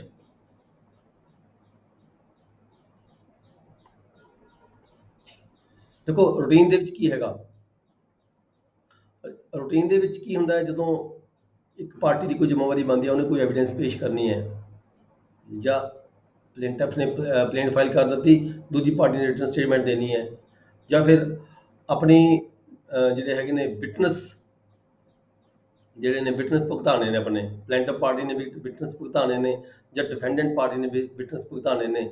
ਯਾਨੀ ਕਿ ਜਿਹੜਾ ਵੀ ਕੋਈ ਐਕਸ਼ਨ ਹੈਗਾ ਇੱਕ ਪਾਰਟੀ ਵੱਲੋਂ ਲਿਆ ਜਾਣਾ ਹੈਗਾ, ਉਹ ਐਕਸ਼ਨ ਜਿਹੜਾ ਹੈਗਾ ਉਹ ਐਕਟ ਹੈ ਪਾਰਟੀ ਵੱਲੋਂ ਵਾਰ-ਵਾਰ ਮੌਕੇ ਦੇਣ ਦੇ ਬਾਵਜੂਦ, ਵਾਰ-ਵਾਰ ਅਡਜਰਨਮੈਂਟਸ ਦੇਣ ਦੇ ਬਾਵਜੂਦ ਜਵਾਬ ਦੇਣਾ ਜਾਂ ਜਵਾਬ ਦੇਣਾ ਹੈਗਾ ਕਿਸੇ ਪਾਰਟੀ ਨੇ, ਠੀਕ ਹੈ। ਵਾਰ-ਵਾਰ ਉਹਨੂੰ ਮੌਕਾ ਦਿੱਤਾ ਜਾਂਦਾ ਹੈ, ਵਾਰ-ਵਾਰ ਮੌਕੇ ਦੇਣ ਦੀ ਖਾਤਰ ਤੋਂ ਬਾਅਦ ਵੀ ਜਿਹੜੀ ਪਾਰਟੀ ਹੈਗੀ ਹੈ ਉਹ ਆਪਦਾ ਜਿਹੜਾ ਐਕਟ ਹੈ ਪੂਰਾ ਨਹੀਂ ਕਰਦੀ ਹੈਗੀ, ਠੀਕ ਹੈ। ਫਿਰ ਕੀ ਹੈ, ਕੋਰਟਾਂ 'ਚ ਇਹ ਪ੍ਰੋਸੈਸ ਚੱਲਦਾ ਆ ਰਿਹਾ ਵੀ ਪਾਰਟੀ ਹੈਗੀ ਹੈ ਉਹ ਕਹਿੰਦੀ ਮੈਂ ਚੱਲ ਕਾਸਟ ਪੇ ਕਰਦਾ ਨਹੀਂ ਆ, ਮੇਰੇ ਤੋਂ ਜਵਾਬ ਲੈ ਲਓ, ਉਹਦਾ ਜਵਾਬ ਦਾ ਮੌਕਾ ਲੰਘ ਚੁੱਕਿਆ, ਲਾਸਟ ਓਪਰਚੁਨਿਟੀ ਦਿੱਤੀ ਕੋਰਟ ਨੇ, ਲਾਸਟ ਓਪਰਚੁਨਿਟੀ ਦੇਣ ਦੇ ਬਾਵਜੂਦ ਵੀ ਉਹਨੇ ਆਪਣਾ ਐਕਟ ਪੂਰਾ ਨਹੀਂ ਕੀਤਾ, ਠੀਕ ਹੈ। ਫਿਰ ਕੀ ਹੁੰਦਾ, ਉਸ ਤੋਂ ਬਾਅਦ ਜੋ ਆਮ ਤੌਰ ਤੇ ਪ੍ਰੈਕਟੀਕਲ ਪ੍ਰੋਸੀਜਰ ਚੱਲਦਾ ਹੈ, ਪਾਰਟੀ ਰਾਜੀ ਹੋ ਜਾਂਦੀ ਹੈ ਵੀ ਮੈਂ ਕਾਸਟ ਪੇ ਕਰਦਾ, ਮੈਨੂੰ ਕਾਸਟ ਪਾ ਦਿਓ ਪਰ ਮੇਰਾ ਜਵਾਬ ਲੈ ਲਓ, ਠੀਕ ਹੈ, ਮੇਰੀ ਰਿਪਲਾਈ ਲੈ ਲਓ, ਮੈਨੂੰ ਕਾਸਟ ਪਾ ਦਿਓ। ਇਹ ਪ੍ਰੋਸੈਸ ਚੱਲ ਰਿਹਾ ਹੈ ਵੀ ਕਾਸਟ ਲੈ ਕੇ ਜਿਹੜਾ ਹੈਗਾ ਉਹਦੀ ਜਿਹੜੀ ਐਕਟ ਕਰਨ ਦੀ ਜਿਹਨੂੰ ਪਰਮਿਸ਼ਨ ਦਿੱਤੀ ਜਾਂਦੀ ਹੈ। ਪਰ ਲਾਅ ਇਹ ਗੱਲ ਕਹਿੰਦਾ ਹੈ ਵੀ ਜਿਹੜੀ ਇਹ ਕਾਸਟ ਲੈ ਕੇ ਜਿਹੜੀ ਹੈ ਪ੍ਰਥਾ ਹੈਗੀ ਹੈ, ਕਾਸਟ ਲੈ ਕੇ ਕਿਸੇ ਨੂੰ ਅਡਜਰਨਮੈਂਟ ਦੇਣੀ ਵਾਰ-ਵਾਰ,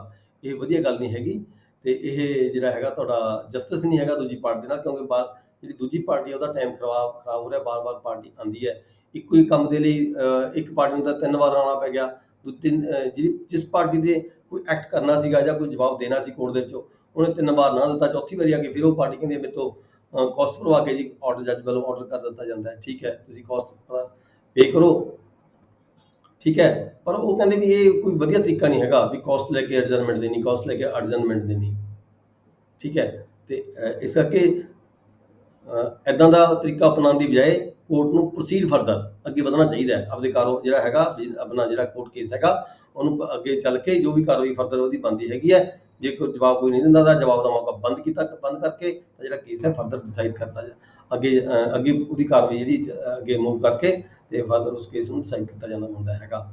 ਪਰ ਕਈ ਕੋਰਟਾਂ ਦੇ ਵਿੱਚ ਇਹ ਵੀ ਨਾਲ ਲਾਅ ਕਹਿੰਦਾ ਹੈ ਵੀ ਕਈ ਕੋਰਟਾਂ ਦੀ ਇਹ ਹੁੰਦੀ ਹੈ, ਸੋਚ ਹੁੰਦੀ ਹੈ ਵੀ ਜੇਕਰ ਅਸੀਂ ਐਡਜਰਨਮੈਂਟ ਨਹੀਂ ਦੇਵਾਂਗੇ ਤਾਂ ਸ਼ਾਇਦ ਅਪੀਲੈਂਟ ਕੋਰਟ ਦੇ ਵਿੱਚ ਫਿਰ ਕੇਸ ਰਿਮਾਂਡ ਹੋ ਕੇ ਵਾਪਸ ਆ ਜਾਏਗਾ। ਠੀਕ ਹੈ, ਔਰ ਹੁੰਦਾ ਵੀ ਅਕਸਰ ਹੈਗਾ ਇਸ ਤਰ੍ਹਾਂ। ਇਸੇ ਕਾਰਨ ਨੂੰ ਮੁੱਖ ਰੱਖਦੇ ਹੋਏ ਜਿਹੜੀਆਂ ਬਾਰ-ਬਾਰ ਜਿਹੜੀਆਂ ਐਡਜਸਟਮੈਂਟਸ ਹੁੰਦੀਆਂ ਨੇ, ਜਿਹੜੀ ਪਾਰਟੀ ਦੂਜੀ ਪਾਰਟੀ ਕੇਸ ਨੂੰ ਲਟਕਾਉਣਾ ਚਾਹੁੰਦੀ ਹੁੰਦੀ ਹੈ ਉਹ ਬਾਰ-ਬਾਰ ਐਡਜਸਟਮੈਂਟਸ ਲੈਂਦੀ ਰਹਿੰਦੀ ਹੈ। ਪਰ ਜੇਕਰ ਤੁਸੀਂ ਪ੍ਰੋਪਰ ਮੌਕਾ ਪਾਰਟੀ ਨੂੰ ਦੇ ਕੇ ਬਾਰ-ਬਾਰ ਮੌਕੇ ਦੇ ਕੇ ਫਿਰ ਉਸ ਤੋਂ ਬਾਅਦ ਤੁਸੀਂ ਕੇਸ ਨੂੰ ਪ੍ਰੋਸੀਡ ਕਰਦੇ ਹੋ, ਠੀਕ ਹੈ, ਪਰ ਤੁਹਾਡੇ ਰਿਕਾਰਡ ਦੇ ਉੱਪਰ ਹੋਣਾ ਚਾਹੀਦਾ ਸਾਰਾ ਕੁਝ, ਤੁਹਾਡੀ ਫਾਈਲ ਤੇ ਸਾਰਾ ਕੁਝ ਹੋਣਾ ਚਾਹੀਦਾ ਹੈ। ਫਿਰ ਇਦਾਂ ਦਾ ਜਿਹੜਾ ਕੇਸ ਹੈਗਾ ਫਿਰ ਜੇ ਦੂਜੀ ਪਾਰਟੀ ਅਪੀਲੈਂਟ ਕੋਰਟ ਦੇ ਵਿੱਚ ਜਾਂਦੀ ਹੈ ਤਾਂ ਅਪੀਲੈਂਟ ਕੋਰਟ ਨੂੰ ਵੀ ਦੇਖਦੀ ਹੈ ਵੀ ਹਾਂ ਇਹਨੂੰ ਪ੍ਰੋਪਰ ਮੌਕੇ ਵਾਰ-ਵਾਰ ਦਿੱਤੇ ਗਏ, ਵਾਰ-ਵਾਰ ਮੌਕੇ ਦੇਣ ਦੀ ਖਾਤਰ ਵੀ ਇਸ ਨੇ ਜਿਹੜਾ ਹੈਗਾ ਆਪਦਾ ਐਕਟ ਪੂਰਾ ਨਹੀਂ ਕੀਤਾ, ਇਸ ਕਰਕੇ ਫਿਰ ਉਹਦੀ ਕੋਈ ਮਾਇਨਾ ਨਹੀਂ ਰੱਖਦਾ ਹੈਗਾ। ਇਸ ਕਰਕੇ ਇਹ ਕਿਹਾ ਗਿਆ ਲਾਅ ਦੇ ਵਿੱਚ ਵੀ ਜਿਹੜੀ ਹੈਗੀ ਹੈ ਵਾਰ-ਵਾਰ ਜਿਹੜੀ ਐਡਜਸਟਮੈਂਟਸ ਦੇਣ ਤੋਂ ਗਰੇਜ਼ ਕਰਨਾ ਚਾਹੀਦਾ ਹੈ। ਕੇਸ ਨੂੰ ਫਰਦਰ ਕੋਰਟ ਦੀ ਡਿਸਕ੍ਰਿਸ਼ਨ ਪਾਵਰ ਹੈਗੀ ਹੈ, ਜੇ ਕੋਈ ਆਪਦੇ ਐਕਟ ਨੂੰ ਸਮੇਂ ਸਿਰ ਪੂਰਾ ਨਹੀਂ ਕਰਦਾ, ਠੀਕ ਹੈ, ਤਾਂ ਕੋਰਟ ਅੱਗੇ ਪ੍ਰੋਸੀਡ ਕਰਕੇ ਕੇਸ ਦਾ ਫੈਸਲਾ ਕਰ ਸਕਦੀ ਹੈ।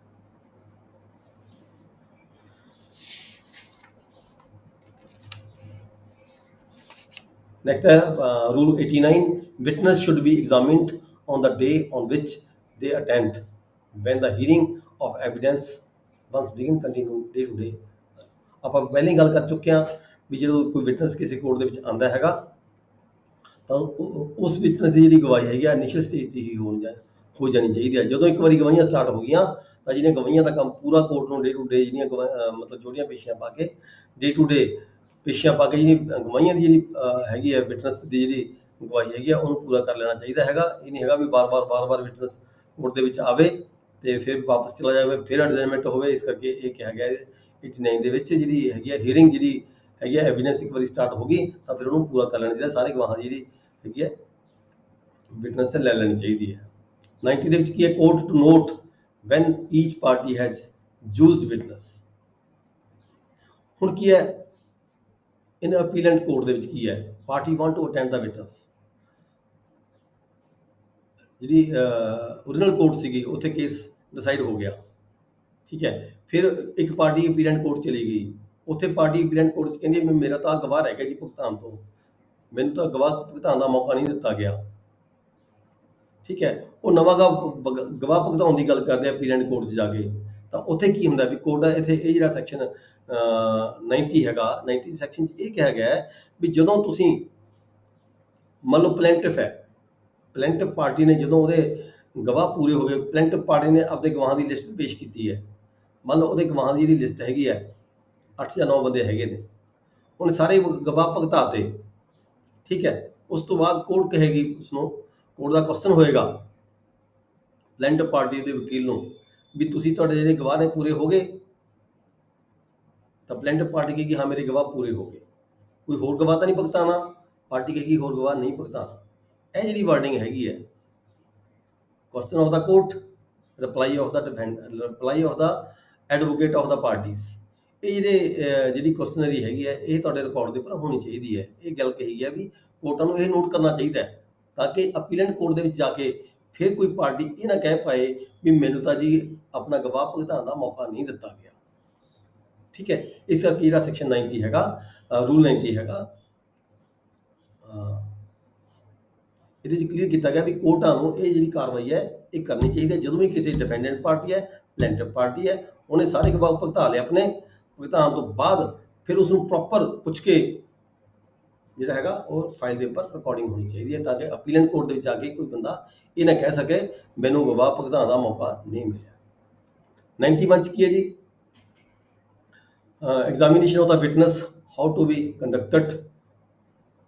ਜਦੋਂ ਕੋਈ ਗਵਾਹ ਹੈਗਾ ਉਹਦੀ ਵਿਟਨੈਸ ਗਵਾਹੀ ਹੁੰਦੀ ਹੈ ਤਾਂ ਉਹ ਗਵਾਹੀ ਕਿਵੇਂ ਹੁੰਦੀ ਹੈ। ਦੇਖੋ ਪਹਿਲਾਂ ਤਾਂ ਹੁੰਦੀ ਹੈ ਐਗਜ਼ਾਮੀਨੇਸ਼ਨ ਇਨ ਚੀਫ, ਜਦੋਂ ਗਵਾਹ ਜਾ ਕੇ ਕੋਰਟ ਦੇ ਵਿੱਚ ਪੇਸ਼ ਹੁੰਦਾ ਹੈ ਤਾਂ ਜਿਹੜੀ ਪਾਰਟੀ ਨੇ ਪਲੈਂਟਿਫ ਪਾਰਟੀ ਨੇ ਗਵਾਹ ਮੰਨ ਲਓ ਬੁਲਾਇਆ, ਠੀਕ ਹੈ, ਤਾਂ ਗਵਾਹ ਦੀ ਗਵਾਹੀ ਹੋਏਗੀ। ਜਿਹੜਾ ਵੀ ਡਾਕੂਮੈਂਟ ਹੈਗਾ ਉਸ ਦੇ ਜਿਸ ਨੂੰ ਪ੍ਰੂਵ ਕਰਨ ਦੀ ਖਾਤਰ ਗਵਾਹ ਨੂੰ ਬੁਲਾਇਆ ਗਿਆ ਹੈ, ਠੀਕ ਹੈ, ਉਹਦੀ ਗਵਾਹੀ ਹੋਏਗੀ as a chief examination chief, ਇਹਨੂੰ ਕਹਿੰਦੇ ਆ ਅਸੀਂ, ਠੀਕ ਹੈ। ਉਹ ਪਾਰਟੀ ਨੇ ਉਸ ਨੂੰ ਪ੍ਰੂਵ ਡਾਕੂਮੈਂਟ ਨੂੰ ਪ੍ਰੂਵ ਕਰਵਾਉਣਾ ਹੁੰਦਾ ਹੈ ਵੀ ਇਹ ਤੁਹਾਡੇ ਹੈਂਡ ਰਾਈਟਿੰਗ ਹੈ, ਕਿ ਇਹ ਤੁਹਾਡੇ ਦਸਤਖਤ ਨੇ, ਕਦੋਂ ਤੁਸੀਂ ਗਏ ਸੀ, ਤੁਹਾਡੇ ਨਾਲ ਕੌਣ ਕੌਣ ਸੀਗਾ, ਠੀਕ ਹੈ। ਇਹ ਹੋ ਗਈ ਐਗਜ਼ਾਮੀਨੇਸ਼ਨ ਚੀਫ। ਸੈਕੰਡ, ਫਿਰ ਉਸੇ ਜਿਹੜਾ ਗਵਾਹ ਹੈਗਾ ਉਸ ਨੂੰ ਦੂਜੇ ਪਾਰਟੀ ਵੱਲੋਂ ਜਿਹੜਾ ਹੈ ਕ੍ਰਾਸ ਕੀਤਾ ਜਾਂਦਾ ਹੈ, ਜਿਹਨੂੰ ਅਸੀਂ ਕ੍ਰਾਸ ਐਗਜ਼ਾਮੀਨੇਸ਼ਨ ਕਹਿ ਦਿੰਦੇ ਹਾਂ, ਠੀਕ ਹੈ। ਕ੍ਰਾਸ ਐਗਜ਼ਾਮੀਨੇਸ਼ਨ ਦੀ ਗੱਲ ਇੱਥੇ ਕੀਤੀ ਗਈ ਵੀ ਜਿਹੜਾ ਕ੍ਰਾਸ ਐਗਜ਼ਾਮੀਨੇਸ਼ਨ ਦੇ ਵਿੱਚ ਜਿਹੜੇ ਕੁਐਸਚਨ ਪੁੱਛੇ ਜਾਣੇ ਹੈਗੇ ਦੂਜੀ ਪਾਰਟੀ ਦੇ ਵਕੀਲ ਵੱਲੋਂ ਗਵਾਹ ਨੂੰ, ਉਹ ਸਿੰਪਲ ਕੁਐਸਚਨ ਹੋਣੇ ਚਾਹੀਦੇ ਨੇ। ਲੀਡਿੰਗ ਕੁਐਸਚਨ ਹੈ ਵੀ ਮਤਲਬ ਕਿ ਉਸ ਨੂੰ ਇੰਡਿਊਸ ਨਹੀਂ ਕੀਤਾ ਜਾਣਾ ਚਾਹੀਦਾ, ਸਿੰਪਲ ਕੁਐਸਚਨ ਪੁੱਛਣੇ ਚਾਹੀਦੇ ਨੇ, ਉਸੇ ਰੈਲੀਵੈਂਟ ਕੁਐਸਚਨ ਪੁੱਛਣੇ ਚਾਹੀਦੇ ਨੇ, ਕੋਈ ਇਸ ਤੋਂ ਬਾਹਰ ਜਾ ਕੇ ਕੁਐਸਚਨ ਨਹੀਂ ਪੁੱਛਣੇ ਚਾਹੀਦੇ, ਉਸ ਡਾਕੂਮੈਂਟ ਦੇ ਸੰਬੰਧ ਵਿੱਚ ਕੁਐਸਚਨ ਪੁੱਛਣੇ ਚਾਹੀਦੇ ਹੈਗੇ ਆ। ਜੇਕਰ ਕਿਸੇ ਕਾਰਨ ਜਿਹੜਾ ਹੈਗਾ ਗਵਾਹ ਹੈ ਉੱਥੇ ਉਲਝ ਗਿਆ, ਗਲਤ ਗਵਾਹੀ ਦੇ ਰਿਹਾ ਹੈ, ਉਸ ਡਾਕੂਮੈਂਟ ਨੂੰ ਗਲਤ ਤਰੀਕੇ ਨਾਲ ਮਤਲਬ ਕਿ ਜਿਹੜਾ ਵਕੀਲ ਹੈ ਉਸ ਨੂੰ ਉਲਝਾ ਕੇ ਉਹ ਤੋਂ ਕੁਐਸਚਨ ਪੁੱਛੇ ਜਾ ਰਿਹਾ ਹੈ, ਇਸ ਤਰੀਕੇ ਨਾਲ ਕੁਐਸਚਨ ਪੁੱਛਿਆ ਜਾ ਰਿਹਾ ਹੈ ਵੀ ਜਿਹੜਾ ਗਵਾਹ ਹੈਗਾ ਉਹ ਉਲਝ ਗਿਆ ਤੇ ਉਹ ਤੋਂ ਗਲਤ ਕੁਐਸਚਨ ਹੋ ਗਈ, ਗਲਤ ਆਨਸਰਿੰਗ ਹੋ ਗਈ, ਤਾਂ ਜਿਹੜਾ ਦੂਜੀ ਪਾਰਟੀ ਦਾ ਜਿਹੜਾ ਵਕੀਲ ਹੈ ਫਿਰ ਉਸ ਕੋਲੇ ਰੀ ਐਗਜ਼ਾਮੀਨੇਸ਼ਨ ਤੋਂ ਬਾਅਦ ਫਿਰ ਰੀ ਐਗਜ਼ਾਮੀਨੇਸ਼ਨ ਦੀ ਜਿਹੜੀ ਪਾਵਰ ਹੈਗੀ ਹੈ, ਦੂਜਾ ਵਕੀਲ ਦੁਬਾਰਾ ਫਿਰ ਰੀ ਐਗਜ਼ਾਮਿਨ ਕਰ ਸਕਦਾ ਆਪਣੇ ਜਿਹੜਾ ਵਿਟਨੈਸ ਹੈਗਾ, ਤਾਂ ਕਿ ਜਿਹੜਾ ਡਾਕੂਮੈਂਟ ਦੇ ਵਿੱਚ ਜਿਹੜੀ ਆਪੋਜ਼ਿਟ ਪਾਰਟੀ ਦੇ ਵਕੀਲ ਨੇ ਉਸ ਤੋਂ ਕੁਝ ਗਲਤ ਕਹਾ ਲਿਆ, ਉਸ ਨੂੰ ਸਹੀ ਸਾਬਤ ਕਰਨ ਦੀ ਖਾਤਰ ਦੁਬਾਰਾ ਰੀ ਐਗਜ਼ਾਮਿਨ ਕੀਤਾ ਜਾ ਸਕਦਾ ਪਾਰਟੀ ਵੱਲੋਂ।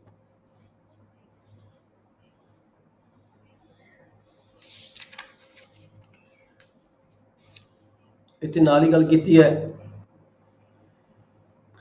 ਜੇਕਰ ਕੋਈ ਪਾਰਟੀ ਇਦਾਂ ਦੀ ਇਲੀਟਰੇਟ ਹੈਗੀ, ਅਨਪੜ੍ਹ ਹੈਗੀ, ਉਹਦੇ ਕੋਲ ਵਕੀਲ ਵੀ ਨਹੀਂ ਹੈਗਾ ਵੀ ਤਾਂ ਉਹ ਆਪਣੇ ਗਵਾਹ ਨੂੰ ਕਿਵੇਂ ਕੁਐਸਚਨ ਕਰੇ, ਠੀਕ ਹੈ।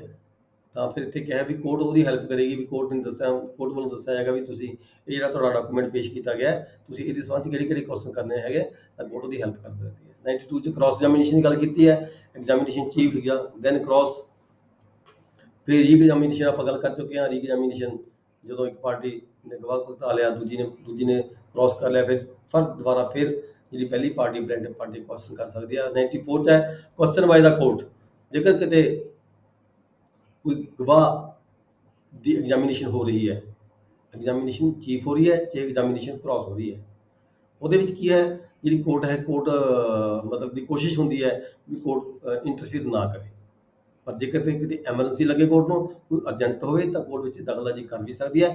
ਪਰ ਸੋਚ ਇਹ ਕੋਰਟ ਦੀ ਇਹ ਹੋਣੀ ਚਾਹੀਦੀ ਹੈ, ਲਾਅ ਇਹ ਗੱਲ ਕਹਿੰਦਾ ਵੀ ਉਸ ਵੇਲੇ ਦਖਲਅੰਦਾਜ਼ੀ ਨਾ ਕੀਤੀ ਜਾਵੇ ਜਦੋਂ ਐਗਜ਼ਾਮੀਨੇਸ਼ਨ ਉਹਦੀ ਹੋ ਚੁੱਕੀ, ਚਾਹੇ ਐਗਜ਼ਾਮੀਨੇਸ਼ਨ ਉਹ ਚੀਫ ਹੋ ਰਹੀ ਹੈ ਚਾਹੇ ਐਗਜ਼ਾਮੀਨੇਸ਼ਨ ਕ੍ਰਾਸ ਹੋ ਰਹੀ ਹੈ। ਐਗਜ਼ਾਮੀਨੇਸ਼ਨ ਤੋਂ ਬਾਅਦ ਜੇਕਰ ਕੋਰਟ ਨੂੰ ਚਾਹੀਦਾ, ਕੋਰਟ ਨੂੰ ਜ਼ਰੂਰਤ ਲੱਗਦੀ ਹੈ ਵੀ ਇਹਦੇ ਕੋਈ ਫੈਕਟ ਹੈ, ਵੀ ਇਹ ਫੈਕਟ ਦੇ ਸੰਬੰਧ ਵਿੱਚ ਜਿਹੜਾ ਵਿਟਨੈਸ ਹੈਗਾ ਕੀ ਕਹਿਣਾ ਚਾਹੁੰਦਾ ਹੈ, ਫੈਕਟ ਨੂੰ ਪ੍ਰੂਵ ਕਰਨ ਦੀ ਖਾਤਰ ਜਿਹੜੀ ਕੋਰਟ ਵੱਲੋਂ ਵੀ ਕੋਈ ਕੁਐਸਚਨ ਜਿਹੜੇ ਹੈਗੇ ਨੇ ਉਸ ਨੂੰ ਪੁੱਛੇ ਜਾ ਸਕਦੇ ਨੇ ਵਿਟਨੈਸ ਨੂੰ। ਜਦੋਂ ਵੀ ਕਿਸੇ ਪਾਰਟੀ ਦੀ ਐਗਜ਼ਾਮੀਨੇਸ਼ਨ ਹੋ ਰਹੀ ਹੈ ਤਾਂ ਉਸ ਐਗਜ਼ਾਮੀਨੇਸ਼ਨ ਦੇ ਜਦੋਂ ਐਗਜ਼ਾਮੀਨੇਸ਼ਨ ਹੋ ਰਹੀ ਹੈ ਤਾਂ ਸਾਈਡ ਤੇ ਮਾਰਜਨ ਰੱਖਿਆ ਜਾ ਸਕਦਾ ਹੈ, ਸਾਈਡ ਤੇ ਮਾਰਜਨ ਪੇਪਰ ਤੇ ਵੀ ਜਿਹੜਾ ਪਾਰਟੀ ਹੈਗੀ ਹੈ, ਜਿਹੜਾ ਵਿਟਨੈਸ ਹੈਗਾ ਉਹ ਕੀ ਆਪਣੀ ਗਵਾਹੀ ਦੇ ਰਿਹਾ ਹੈ, ਤਾਂ ਉਹਦੇ ਰਿਗਾਰਡਿੰਗ ਉਹਨੂੰ ਕੀ ਪੁੱਛਿਆ ਜਾਣਾ ਬਣਦਾ ਹੈਗਾ, ਉੱਥੇ ਨੋਟਿੰਗ ਕੀਤੀ ਜਾ ਸਕਦੀ ਹੈ ਜੱਜ ਵੱਲੋਂ, ਠੀਕ ਹੈ। ਸਾਈਡ ਤੇ ਜਦੋਂ ਕਿਸੇ ਗਵਾਹ ਹੋ ਰਹੀ ਹੈ ਉਹ ਗਵਾਹੀ ਦੇ ਸਾਈਡ ਤੇ ਹੀ ਜਿਹੜਾ ਹੈਗਾ ਇੱਕ ਮਾਰਜਨ ਛੱਡਿਆ ਜਾਂਦਾ ਹੈ, ਤਾਂ ਕਿ ਉੱਥੇ ਜੇ ਕੁਝ ਨੋਟ ਕਰਨਾ ਹੋਵੇ ਤਾਂ ਕਿ ਉਸ ਨੂੰ ਕਲੈਰੀਫਾਈ ਕਰਨ ਦੀ ਖਾਤਰ ਜੋ ਵਿਟਨੈਸ ਆਪਦੀ ਗਵਾਹੀ ਦੇ ਰਿਹਾ ਹੈਗਾ ਉਸ ਨੂੰ ਹੋਰ ਕਲੀਅਰ ਕਰਨ ਦੀ ਖਾਤਰ ਜੇ ਕੁਝ ਲਿਖਣਾ ਤਾਂ ਜਿਹੜੀ ਕੋਰਟ ਵੱਲੋਂ ਲਿਖਿਆ ਜਾ ਸਕਦਾ ਹੁੰਦਾ ਹੈ ਉਸ ਮਾਰਜਨ ਦੇ ਵਿੱਚ। ਨੈਕਸਟ ਅਸੀਂ ਪੜਾਂਗੇ ਜੀ 95 general instructions as to the judgment. ਜਿਹੜੀ ਜਜਮੈਂਟ ਦੇਣੀ ਹੈ ਕੋਰਟ ਨੇ, ਗਵਾਹੀਆਂ ਸਾਰੀਆਂ ਹੋ ਗਈਆਂ, ਠੀਕ ਹੈ, ਕ੍ਰਾਸ ਐਗਜ਼ਾਮੀਨੇਸ਼ਨ ਖਤਮ ਹੋ ਗਈਆਂ, ਵਿਟਨੈਸ ਹੋ ਗਏ, ਸਾਰੀ ਡਾਕੂਮੈਂਟਰੀ ਐਵੀਡੈਂਸ ਹੋ ਗਈ, ਇਸ਼ੂ ਫਰੇਮ ਹੋਏ ਦੇ ਜਿਹੜੇ ਸੀਗੇ ਉਹਨਾਂ ਦੇ ਜਿਹੜੇ ਇਸ਼ੂ ਦੇ ਜਿਹੜੇ ਡਿਸੀਜਨ ਵੀ ਹੋ ਚੁੱਕੇ, ਇਸ਼ੂ ਦੇ ਉੱਪਰ ਆਰਗੂਮੈਂਟਸ ਵੀ ਹੋ ਚੁੱਕੀਆਂ ਸਾਰੀਆਂ, ਤੇ ਓਰਲ ਐਵੀਡੈਂਸ ਸਾਰੀ ਖਤਮ ਹੋ ਚੁੱਕੀ। ਉਸ ਤੋਂ ਬਾਅਦ ਕੀ ਹੈਗਾ ਵੀ ਜਨਰਲ ਇਨਸਟਰਕਸ਼ਨ ਕੀ ਨੇ ਐਜ਼ ਟੂ ਜਜਮੈਂਟ, ਜਜਮੈਂਟ ਜਦੋਂ ਕੋਰਟ ਨੇ ਦੇਣੀ ਹੈ ਤਾਂ ਉਹਦੇ ਲਈ ਕੀ ਜਨਰਲ ਹਦਾਇਤਾਂ ਹੈਗੀਆਂ ਨੇ ਕੋਰਟ ਵਾਸਤੇ। Consideration immediately after the closing of the case. ਮੰਨ ਲਓ ਪਾਰਟੀਆਂ ਦੀ ਜ਼ਿੰਮੇਵਾਰੀ ਖਤਮ ਹੋ ਗਈ, ਦੋਨੋਂ ਪਾਰਟੀਆਂ ਨੇ ਆਪਣੇ ਆਪਣੇ ਗਵਾਹ ਭੁਗਤਾ ਤੇ ਸਭ ਖਤਮ ਕਰਤਾ, ਉਹਦੇ ਪੱਧਰ ਤੇ ਕੋਈ ਕੰਮ ਕਰਨਾ ਹੁਣ ਬਾਕੀ ਨਹੀਂ ਰਹੇਗਾ ਕੇਸ ਦੇ ਵਿੱਚ, ਤਾਂ ਕੀ ਹੈਗਾ ਜਨਰਲ ਲਾਅ ਕੀ ਕਹਿੰਦਾ 95 ਦੇ ਵਿੱਚ, consideration immediately after the closing of the case. ਜਦੋਂ ਵੀ ਕੇਸ ਕਲੋਜ਼ ਕਰਤਾ ਪਾਰਟੀਆਂ ਨੇ, ਠੀਕ ਹੈ, ਤੇ ਨਾਲ ਦੀ ਨਾਲ ਬਗੈਰ ਸਮਾਂ ਬਿਤਾਏ, ਕਿਉਂਕਿ ਜੇ ਸਮਾਂ ਬੀਤਦਾ ਹੈ ਤਾਂ ਜਿਹੜੀ ਹੈਗੀ ਹੈ ਉਹ ਜ਼ਿਆਦਾ ਇਸ ਟਾਈਮ ਮੈਮਰੀ ਹੈ, ਠੀਕ ਹੈ, ਉਹ ਨਹੀਂ ਰਹਿ ਜਾਂਦੀ, ਤੇ ਕਿਹੜੇ ਕੇਸ ਦੀ ਜਿਹੜੀ ਗਵਾਹੀ ਹੋਈ ਸੀਗੀ, ਵਿਟਨੈਸ ਨੂੰ ਕੀ ਕੁਐਸਚਨ ਕੀਤੇ ਗਏ ਸੀ, ਵਿਟਨੈਸ ਨੇ ਕੀ ਗਵਾਹੀ ਦਿੱਤੀ ਸੀਗੀ। ਇਸੇ ਕਰਕੇ ਇਹਦੇ ਵਿੱਚ ਕਿਹਾ ਗਿਆ ਹੈਗਾ 95 ਦੇ ਵਿੱਚ ਵੀ consideration immediately after the closing of the case. ਜਦੋਂ ਕੇਸ ਕਲੋਜ਼ ਹੋ ਗਿਆ ਤਾਂ ਨਾਲ ਦੀ ਨਾਲ ਜਿਹੜਾ ਹੈਗਾ ਤੁਸੀਂ ਉਹਦਾ ਡਿਸੀਜਨ ਦੇਣਾ ਹੈਗਾ, ਤੁਸੀਂ ਉਸ ਨੂੰ ਉਸੇ ਵੇਲੇ ਕੰਸੀਡਰੇਸ਼ਨ ਕਰਨੀ ਹੈ ਉਹਦੀ, ਉਸੇ ਵੇਲੇ ਉਹਦੀ ਜਿਹੜਾ ਕੇਸ ਹੈ ਉਹਦੀ ਪੈਰਵਾਈ ਕਰਨੀ ਹੈ, so that memory regarding the witness sign each page, ਤਾਂ ਕਿ ਜਿਹੜੀ ਮੈਮਰੀ ਹੈਗੀ ਤੁਹਾਨੂੰ ਉਸ ਵਿਟਨੈਸ ਨੇ ਕੀ ਕਿਹਾ ਸੀਗਾ ਉਹ ਤੁਹਾਡੇ ਯਾਦ ਹੁੰਦੀ ਹੈ।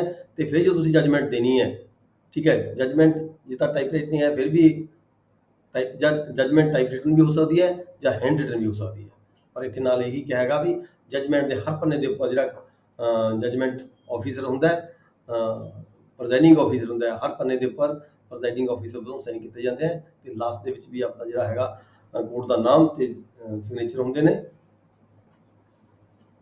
ਜਿਹੜੀ ਜੱਜਮੈਂਟ ਹੁੰਦੀ ਹੈ ਇਹ ਇੱਦਾਂ ਨਹੀਂ ਵੀ ਜੱਜਮੈਂਟ ਤੇ ਆਰਡਰ ਕਰਤਾ ਬਸ ਠੀਕ ਹੈ, ਜੱਜਮੈਂਟ ਨੂੰ ਇੱਕ ਡੇਟ ਫਿਕਸ ਕਰਕੇ, ਠੀਕ ਹੈ, ਆਰਡਰ ਜਿਹੜਾ ਹੈਗਾ ਉਹ ਓਪਨ ਕੋਰਟ ਦੇ ਵਿੱਚ ਅਨਾਉਂਸ ਕੀਤਾ ਜਾਣਾ ਹੁੰਦਾ ਹੈਗਾ ਤੇ ਉਹਦੇ ਲਈ ਡੇਟ ਫਿਕਸ ਕੀਤੀ ਜਾਂਦੀ ਹੈ, ਸਮਾਂ ਫਿਕਸ ਕੀਤਾ ਜਾਂਦਾ ਹੈ, ਦੁਪਹਿਰ ਤੋਂ ਪਹਿਲਾਂ ਦੁਪਹਿਰ ਤੋਂ ਬਾਅਦ, ਤਾਂ ਕਿ ਕੰਸਰਟ ਪਾਰਟੀਆਂ ਆ ਕੇ ਆਪਦਾ ਜਿਹੜਾ ਆਰਡਰ ਹੈਗਾ, ਠੀਕ ਹੈ, ਉਹ ਸੁਣ ਸਕਣ, ਉਹਨੂੰ ਪਤਾ ਲੱਗੇ ਪਾਰਟੀਆਂ ਨੂੰ ਵੀ ਸਾਡਾ ਆਰਡਰ ਹੋਇਆ ਕੀ ਹੈ, ਕੋਰਟ ਨੇ ਕੀ ਫੈਸਲਾ ਕੀਤਾ ਹੈਗਾ। ਓਪਨ ਕੋਰਟ ਦੇ ਵਿੱਚ ਜਿਹੜੀ ਜੱਜਮੈਂਟ ਹੈ ਇਹ ਅਨਾਉਂਸ ਕੀਤੀ ਜਾਣੀ ਹੁੰਦੀ ਹੈ। 96 ਰੂਲ ਚ ਕਿਹਾ ਹੈ evidence and final orders to be recorded legibly if not type, ਠੀਕ ਹੈ, ਕੋਈ ਗੱਲ ਨਹੀਂ, ਜਿਹੜਾ ਫਾਈਨਲ ਆਰਡਰ ਹੈਗਾ ਸਾਡਾ ਜਿਹੜਾ ਸਾਫ ਸੁਥਰਾ ਹੋਣਾ ਚਾਹੀਦਾ ਜਾਂ ਟਾਈਪ ਹੋਣਾ ਚਾਹੀਦਾ। ਜੇ ਹੈਂਡ ਰਾਈਟਨ ਹੈ ਤਾਂ ਹੈਂਡ ਰਿਟਨ ਹੈ, ਜੇ ਸਾਡਾ ਇਹ ਆਰਡਰ ਹੈਗਾ ਕੋਰਟ ਦਾ ਤਾਂ ਉਹ ਵੀ ਸਾਫ ਸੁਥਰਾ ਹੋਣਾ ਚਾਹੀਦਾ ਤਾਂ ਕਿ ਪੜ੍ਹਨ ਯੋਗ ਹੋਵੇ, ਲੀਜ਼ੀਬਲ ਹੋਵੇ, ਪੜ੍ਹਨ ਯੋਗ ਹੋਵੇ। ਇਸ ਤਰ੍ਹਾਂ ਜਿਹੜੀਆਂ ਵੀ ਗਵਾਹੀਆਂ ਲਈਆਂ ਜਾਂਦੀਆਂ ਨੇ, ਐਵੀਡੈਂਸ ਲਈਆਂ ਜਾਂਦੀਆਂ ਨੇ, ਉਹ ਵੀ ਮਤਲਬ ਜਿਹੜੀ ਉਹਦੀ ਲਿਖਾਈ ਹੈ ਮਤਲਬ ਕਿ ਸਾਫ ਸੁਥਰੀ ਹੋਣੀ ਚਾਹੀਦੀ ਤਾਂ ਕਿ ਹਰ ਬੰਦਾ ਪੜ੍ਹ ਸਕੇ ਵੀ ਕੀ ਲਿਖਿਆ ਹੈਗਾ। ਤੇ 97 ਚ ਕਿਹਾ ਜਿਹੜੀ ਜੱਜਮੈਂਟ ਦਿੱਤੀ ਜਾਣੀ ਹੈ ਤੁਸੀਂ ਤੁਹਾਡੇ ਵੱਲੋਂ ਆਫੀਸਰ ਵੱਲੋਂ, ਪ੍ਰੈਜ਼ਾਈਡਿੰਗ ਆਫੀਸਰ ਵੱਲੋਂ, ਉਹ 14 ਡੇਜ਼ ਦੇ ਵਿੱਚ ਦਿੱਤੀ ਜਾਣੀ ਹੁੰਦੀ ਹੈ। Judgement must B written and announced 14 days. ਜਦੋਂ ਕੇਸ ਕਲੋਜ਼ ਹੋ ਗਿਆ, ਕੇਸ ਕਲੋਜ਼ ਹੋਣ ਤੋਂ ਬਾਅਦ 14 ਦਿਨ ਦਾ ਸਮਾਂ ਦਿੱਤਾ ਗਿਆ। 14 ਦੇ ਸਮੇਂ ਦੇ ਵਿੱਚ ਕੋਸ਼ਿਸ਼ ਹੋਣੀ ਚਾਹੀਦੀ ਹੈ ਵੀ ਪ੍ਰੈਜ਼ਾਈਡਿੰਗ ਆਫੀਸਰ ਜਿਹੜੀ ਜੱਜਮੈਂਟ ਮਤਲਬ ਕਿ ਲਿਖ ਕੇ ਉਸ ਨੂੰ ਅਨਾਉਂਸ ਕੀਤਾ ਜਾਵੇ ਓਪਨ ਕੋਰਟ ਦੇ ਵਿੱਚ। 98 ਹੈ ਡਿਗਰੀ ਫਰੇਮਡ ਬਾਈ ਦਾ ਰੈਵਨਿਊ ਆਫੀਸਰ ਐਜ਼ ਪਰ ਦਾ ਜੱਜਮੈਂਟ ਪ੍ਰੀਸਾਈਜ਼ ਹੋਣੀ ਚਾਹੀਦੀ ਹੈ।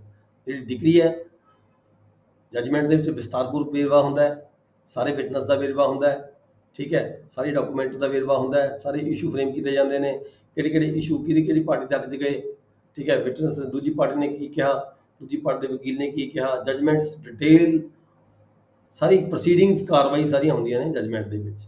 ਪਰ ਜਿਹੜੀ ਡਿਗਰੀ ਹੁੰਦੀ ਹੈ, ਡਿਗਰੀ ਦੇ ਵਿੱਚ ਕੋਰਟ ਦਾ ਨਾਮ ਹੋਏਗਾ, ਠੀਕ ਹੈ, ਸੂਟ ਫਾਈਲ ਕਦੋਂ ਹੋਇਆ ਉਹ ਡੇਟ ਆਏਗੀ, ਸੂਟ ਦਾ ਨੰਬਰ ਕੀ ਸੀਗਾ ਉਹ ਆਏਗਾ, ਤੇ ਸੂਟ ਡਿਸੀਜਨ ਕਦੋਂ ਹੋਇਆ, ਠੀਕ ਹੈ, ਡੇਟ ਆਫ ਡਿਸੀਜਨ ਆਏਗੀ। ਫਿਰ ਪਾਰਟੀ ਕਿਸ ਪਾਰਟੀ ਨੇ ਦਾਅਵਾ ਦਾਇਰ ਕੀਤਾ ਸੀਗਾ ਉਹ ਆਏਗਾ, ਕਿਸ ਪਾਰਟੀ ਦੇ ਖਿਲਾਫ ਦਾਅਵਾ ਦਾਇਰ ਕੀਤਾ ਸੀਗਾ ਉਹ ਆਏਗਾ। ਡਿਗਰੀ ਜੱਜਮੈਂਟ ਡੈਪਟਰ ਦਾ ਨਾਮ ਆਏਗਾ, ਪਾਰਟੀ ਡਿਗਰੀ ਹੋਲਡਰ ਕਹਾਂਗੇ ਉਸਨੂੰ, ਜਿਹਦੇ ਖਿਲਾਫ ਡਿਗਰੀ ਪਾਸ ਹੋਈ ਉਹਨੂੰ ਜੱਜਮੈਂਟ ਡੈਪਟਰ ਕਹਾਂਗੇ। ਫਿਰ ਮੈਟਰ ਕੁਐਸਚਨ ਆਫ ਮੈਟਰ ਕੀ ਸੀਗਾ, ਕੀ ਮੰਗ ਕੀਤੀ ਗਈ ਸੀ ਪਾਰਟੀ ਵੱਲੋਂ, ਠੀਕ ਹੈ, ਉਹ ਲਿਖਿਆ ਜਾਏਗਾ।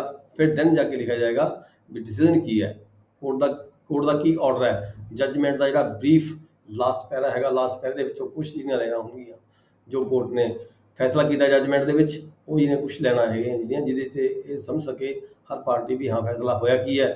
ਜੇ ਕਿਸੇ ਨੇ ਡਿਟੇਲ ਪੜ੍ਹਨੀ ਹੈ, ਕੋਈ ਫੈਕਟਸ ਹੋਰ ਕਲੀਅਰ ਕਰਨੇ ਆ ਤਾਂ ਉਹ ਜੱਜਮੈਂਟ ਪੜ੍ਹ ਸਕਦਾ ਹੈ, ਨਹੀਂ ਤਾਂ ਜੋ ਆਰਡਰ ਹੈਗਾ ਉਹ ਜਿਹੜੀ ਤੁਹਾਡੀ ਡਿਗਰੀ ਹੁੰਦੀ ਹੈ, ਡਿਗਰੀ ਦੇ ਵਿੱਚ ਕਲੀਅਰ ਹੋ ਜਾਂਦਾ ਵੀ ਆ ਜਿਹੜਾ ਪਾਰਟੀ ਆ ਨੰਬਰ ਫੈਸਲਾ ਆ ਜਿਹੜੀ ਪ੍ਰਾਪਰਟੀ ਹੈ ਫਲਾਣੀ ਪਾਰਟੀ ਦੇ ਹੱਕ ਦੇ ਵਿੱਚ ਹੋ ਚੁੱਕੀ ਹੈ, ਥੱਲੇ ਆ ਕੇ ਕੋਰਟ ਦਾ ਨਾਮ ਆ ਜਾਂਦਾ ਹੈ ਤੇ ਸਟੈਂਪ ਲੱਗ ਜਾਂਦੀ ਹੈ, ਸਾਈਨ ਹੋ ਜਾਂਦਾ, ਠੀਕ ਹੈ ਜੀ। ਇਹ ਹੁੰਦੀ ਹੈ ਡਿਗਰੀ। ਮਤਲਬ ਡਿਗਰੀ ਇਨ ਦਾ ਪ੍ਰੀਸਾਈਜ਼ ਬਹੁਤ ਸ਼ਾਰਟ ਦੇ ਵਿੱਚ ਹੋਣੀ ਚਾਹੀਦੀ ਹੈ, ਪ੍ਰੈਸੀ ਦੇ ਰੂਪ ਚ ਹੋਣੀ ਚਾਹੀਦੀ ਹੈ। 99 standard form of the decree in certain cases. ਦੇਖੋ ਇਹ ਸਟੈਂਡਰਡ ਫਾਰਮ ਉਸ ਵੇਲੇ ਜੋ ਟੈਨੈਂਸੀ ਐਕਟ ਸੀਗਾ, ਸੂਟ ਫਾਰ ਐਜੈਕਟਮੈਂਟ ਕੀਤਾ ਜਾਂਦਾ ਸੀ, suit for enhancement of the rent ਕੀਤਾ ਜਾਂਦਾ ਸੀਗਾ, ਠੀਕ ਹੈ, ਜਾਂ ਪਾਰਟੀ ਕੰਟੈਸਟ ਕਰਦੀ ਸੀ ਨੋਟਿਸ ਨੂੰ 2 ਮਹੀਨੇ ਦੇ ਅੰਦਰ ਅੰਦਰ, ਠੀਕ ਹੈ, ਇੱਦਾਂ ਦੇ ਜਿਹੜੇ ਸੂਟ ਸੀਗੇ ਟੈਨੈਂਸੀ ਐਕਟ ਦੇ ਅਧੀਨ ਉਹਦੇ ਵਿੱਚ ਸਟੈਂਡਰਡ ਪਰਫਾਰਮੇ ਬਣੇ ਹੋਏ ਸੀਗੇ ਵੀ ਉਸ ਪਰਫਾਰਮੇ ਦੀ ਜਿਹੜੀ ਡਿਗਰੀ ਪਾਸ ਕਰਨੀ ਹੈ ਉਸ ਪਰਫਾਰਮੇ 'ਚ ਪਾਸ ਕੀਤੀ ਜਾਣੀ ਹੈ। ਪਰ ਹੁਣ ਇਹਦੇ ਵਿੱਚ ਹੈਗਾ ਅਨਸਟੈਂਡਰਡ, ਇੱਦਾਂ ਦਾ ਹੈਗਾ ਕੋਈ ਇੱਦਾਂ ਦਾ ਪਰਫਾਰਮਾ ਨਹੀਂ ਹੈਗਾ ਜਿਹਦੇ ਵਿੱਚ ਕੋਈ ਡਿਗਰੀ ਕੋਰਟ ਨੇ ਕਿਵੇਂ ਪਾਸ ਕਰਨੀ ਹੈ, ਠੀਕ ਹੈ, ਜਿਵੇਂ ਮੈਂ ਤੁਹਾਨੂੰ ਦੱਸਿਆ ਇਹੀ ਫਾਰਮੈਟ ਹੁੰਦਾ ਹੈ ਇਹ 'ਚ ਡਿਗਰੀ ਪਾਸ ਕਰਨੀ ਹੁੰਦੀ ਹੈ। ਨੈਕਸਟ ਹੈਗਾ ਜੀ ਔਰ of the court to be disclosed hearing deciding power of courts to be disclosed. Hearing, deciding, proceeding.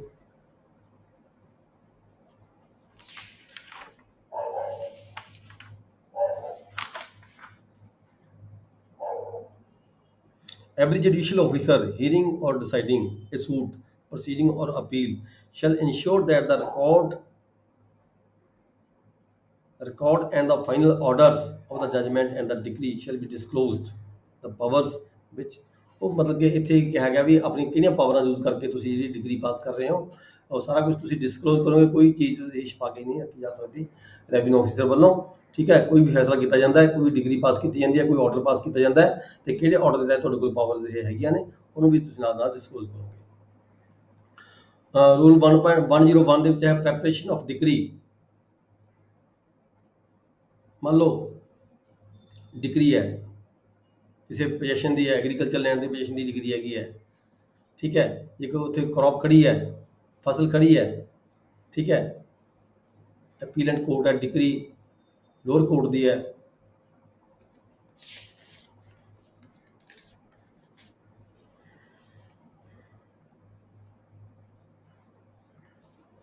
ਕਿਸੇ ਲੋਅਰ ਕੋਰਟ ਨੇ ਡਿਗਰੀ ਪਾਸ ਕਰ ਦਿੱਤੀ ਤਾਂ ਅਪੀਲੈਂਟ ਕੋਰਟ ਦੇ ਜਦੋਂ ਡਿਗਰੀ ਅਪੀਲ ਜਾਂਦੀ ਹੈ ਤਾਂ ਅਪੀਲੈਂਟ ਕੋਰਟ ਨੇ ਕਲੀਅਰ ਕੱਟ ਆਰਡਰ ਕਰਨਾ ਹੁੰਦਾ ਹੈ ਵੀ ਜਿਹੜੀ ਡਿਗਰੀ ਹੈਗੀ ਹੈ ਉਸ ਨੂੰ ਅਫਰਮ ਕੀਤਾ ਗਿਆ ਹੈ। ਜਿਹੜੀ ਨਿਚਲੀ ਕੋਰਟ ਦੀ ਡਿਗਰੀ ਹੈ ਉਹਨੂੰ ਅਫਰਮ ਕੀਤਾ ਗਿਆ, ਵੇਰੀ ਕੀਤਾ ਗਿਆ, ਚੇਂਜ ਕੀਤਾ ਗਿਆ ਜਾਂ ਸੈਟੀਸਫਾਈਡ ਕੀਤੀ ਗਈ ਹੈ। ਠੀਕ ਹੈ, ਜਾਂ ਫਿਰ ਰਿਜ਼ਰਵ ਕਰ ਲਈ ਗਈ ਹੈਗੀ ਹੈ।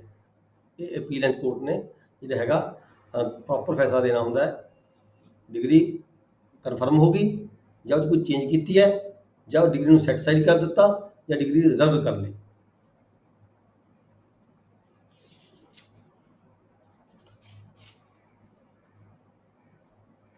ਫਿਰ ਨਾਲ ਹੀ ਜੇ ਕੋਈ degree in the degree of the possession agriculture land it should be stated whether the possession is to be given at once or after the removal। ਜਦੋਂ ਕੋਈ ਡਿਗਰੀ ਪਾਸ ਕੀਤੀ ਜਾਂਦੀ ਹੈ, ਮੰਨ ਲਓ ਕੋਈ ਆਪਾਂ ਗੱਲ ਕਰਦੇ ਸੀਗੇ ਵੀ ਕੋਈ ਐਗਰੀਕਲਚਰ ਲੈਂਡ ਦੀ ਡਿਗਰੀ ਹੈਗੀ ਹੈ।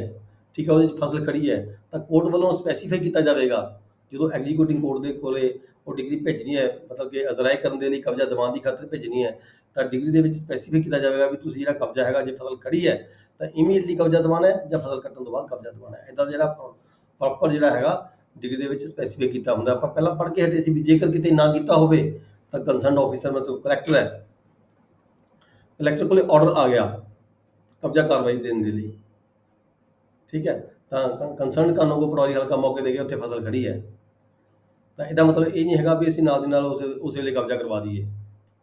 ਜੇ ਡਿਗਰੀ ਦੇ ਵਿੱਚ ਕਿਤੇ ਕੋਡਿੰਗ ਨਹੀਂ ਕੀਤੀ ਗਈ ਤਾਂ ਉੱਥੇ ਸਾਡੀ ਜ਼ਿੰਮੇਵਾਰੀ ਇਹ ਬਣ ਜਾਂਦੀ ਹੈ ਵੀ ਅਸੀਂ ਉੱਥੇ ਆਪਦੀ ਰਿਪੋਰਟਿੰਗ ਕਰੀਏ ਵੀ ਇੱਥੇ ਮੌਕੇ ਤੇ ਫਸਲ ਖੜੀ ਹੈ, ਵੀ ਕੀ ਇਹ ਫਸਲ ਜੇ ਖੜੀ ਹੈ ਫਸਲ ਕੱਟਣ ਤੋਂ ਬਾਅਦ ਕਬਜ਼ਾ ਕਰਵਾਇਆ ਜਾਵੇ ਜਾਂ ਇਮੀਡੀਏਟਲੀ ਕਬਜ਼ਾ ਕਰਵਾਇਆ ਜਾਵੇ।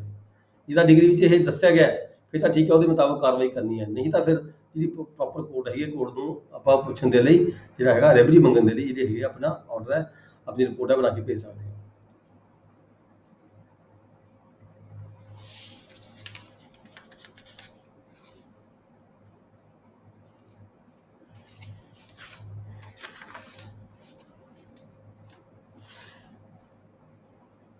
ਇੱਕ 102 ਚ ਹੈ ਜੇ ਕੋਈ ਡਿਗਰੀ ਹੈ, ਕੋਈ ਮੁਕੱਦਮਾ ਚੱਲਦਾ ਸੀ ਪਾਰਟੀਆਂ ਦਾ। ਠੀਕ ਹੈ, ਕੇਸ ਚੱਲਦੇ ਦੌਰਾਨ ਪਾਰਟੀਆਂ ਦਾ ਸਮਝੌਤਾ ਹੋ ਗਿਆ, ਐਗਰੀਮੈਂਟ ਹੋ ਗਿਆ, ਕੰਪਰੋਮਾਈਜ਼ ਹੋ ਗਿਆ। ਜਦੋਂ ਕੋਈ ਕੰਪਰੋਮਾਈਜ਼ ਹੋ ਜਾਂਦਾ ਹੈ ਤਾਂ ਕੋਰਟ ਜਿਹੜੀ ਹੈ ਕੋਰਟ ਦੇ ਵਿੱਚ ਆ ਕੇ ਪਾਰਟੀ ਕਹਿੰਦੀ ਵੀ ਹਾਂ ਸਾਡਾ ਇਹ ਕੰਪਰੋਮਾਈਜ਼ ਹੋ ਗਿਆ, ਸਾਡਾ ਇਹ ਸਮਝੌਤਾ ਹੋ ਗਿਆ, ਤੁਸੀਂ ਇਸ ਸਮਝੌਤੇ ਮੁਤਾਬਕ ਡਿਗਰੀ ਪਾਸ ਕਰ ਦਿਓ। ਤਾਂ ਕੋਰਟ ਵੱਲੋਂ ਕੀ ਕੀਤਾ ਜਾਂਦਾ ਹੈ? ਠੀਕ ਹੈ, ਕੋਰਟ ਵੱਲੋਂ ਇਹ ਲਿਖਿਆ ਜਾਂਦਾ ਵੀ ਜਿਹੜਾ ਇਹ ਕੰਪਰੋਮਾਈਜ਼ ਡੀਡ ਹੈਗੀ ਹੈ, ਕੰਪਰੋਮਾਈਜ਼ ਜਿਹੜਾ ਹੈਗਾ ਇਹ this will be the part of the degree. ਇਸ ਦੇ ਮੁਤਾਬਕ ਜਿਹੜੀ ਹੈਗੀ ਕਾਰਵਾਈ ਫਰਦਰ ਕੀਤੀ ਜਾਵੇ। ਜਿਹੜਾ ਆਰਡਰ ਹੈ ਇਹ ਡਿਗਰੀ ਇਹਨਾਂ ਦੇ ਕੰਪਰੋਮਾਈਜ਼ ਦੇ ਮੁਤਾਬਕ ਫੈਸਲਾ ਕੀਤਾ ਜਾਂਦਾ ਹੈ। ਤਾਂ ਜਿਹੜਾ ਕੰਪਰੋਮਾਈਜ਼ ਹੈ ਇਹ ਪਾਰਟ ਹੋਏਗਾ, ਡਿਗਰੀ ਦਾ ਪਾਰਟ ਹੋਏਗਾ।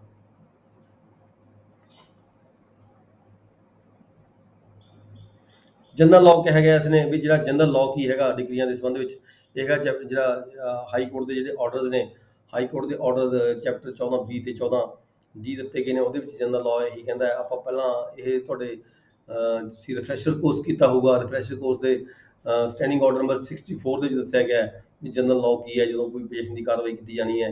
ਠੀਕ ਹੈ, ਉਹ ਹਾਈ ਕੋਰਟ ਦੇ ਜਿਹੜੇ ਆਰਡਰ ਨੇ, orders and rules of the high court, ਉਹ ਚੈਪਟਰ 14B ਤੇ 14D ਦਿੱਤਾ ਗਿਆ। ਇਸੇ ਤਰੀਕੇ ਜਿਹੜੀ ਸਿਵਲ ਕੋਰਟ ਹੈ CPC ਹੈਗੀ ਹੈ, CPC ਦੇ ਆਰਡਰ 41 ਦੇ ਵਿੱਚ ਰੂਲ 11 ਦੇ ਵਿੱਚ ਤੁਹਾਡੇ ਕੋਲ ਬਹੁਤ ਸਾਰੇ ਆਰਡਰ ਸਿਵਲ ਕੋਰਟਾਂ ਦੇ ਆਉਂਦੇ ਜਿੱਥੇ ਆਰਡਰ 41 ਦਾ ਵੇਰਵਾ ਦਿੱਤਾ ਹੁੰਦਾ ਹੈ, ਆਰਡਰ 41 ਰੂਲ 11 ਦਾ ਵੇਰਵਾ ਦਿੱਤਾ ਹੁੰਦਾ ਹੈ, ਕਾਫੀ ਸਾਰੇ ਆਰਡਰ ਜਦੋਂ ਤੁਸੀਂ ਕੰਮ ਕਰਦੇ ਹੋ ਮਤਲਬ ਕਿ ਕਬਜ਼ਾ ਕਾਰਵਾਈ ਵਗੈਰਾ ਦੇ, ਠੀਕ ਹੈ, ਉਹਦੇ ਸੀਪੀਸੀ ਦੇ ਅਧੀਨ ਤੁਹਾਡੇ ਕੋਲ ਆਰਡਰ ਆਉਂਦੇ ਆ, ਤੁਸੀਂ ਦੇਖਿਓ ਧਿਆਨ ਨਾਲ ਕਿਸੇ ਵੇਲੇ।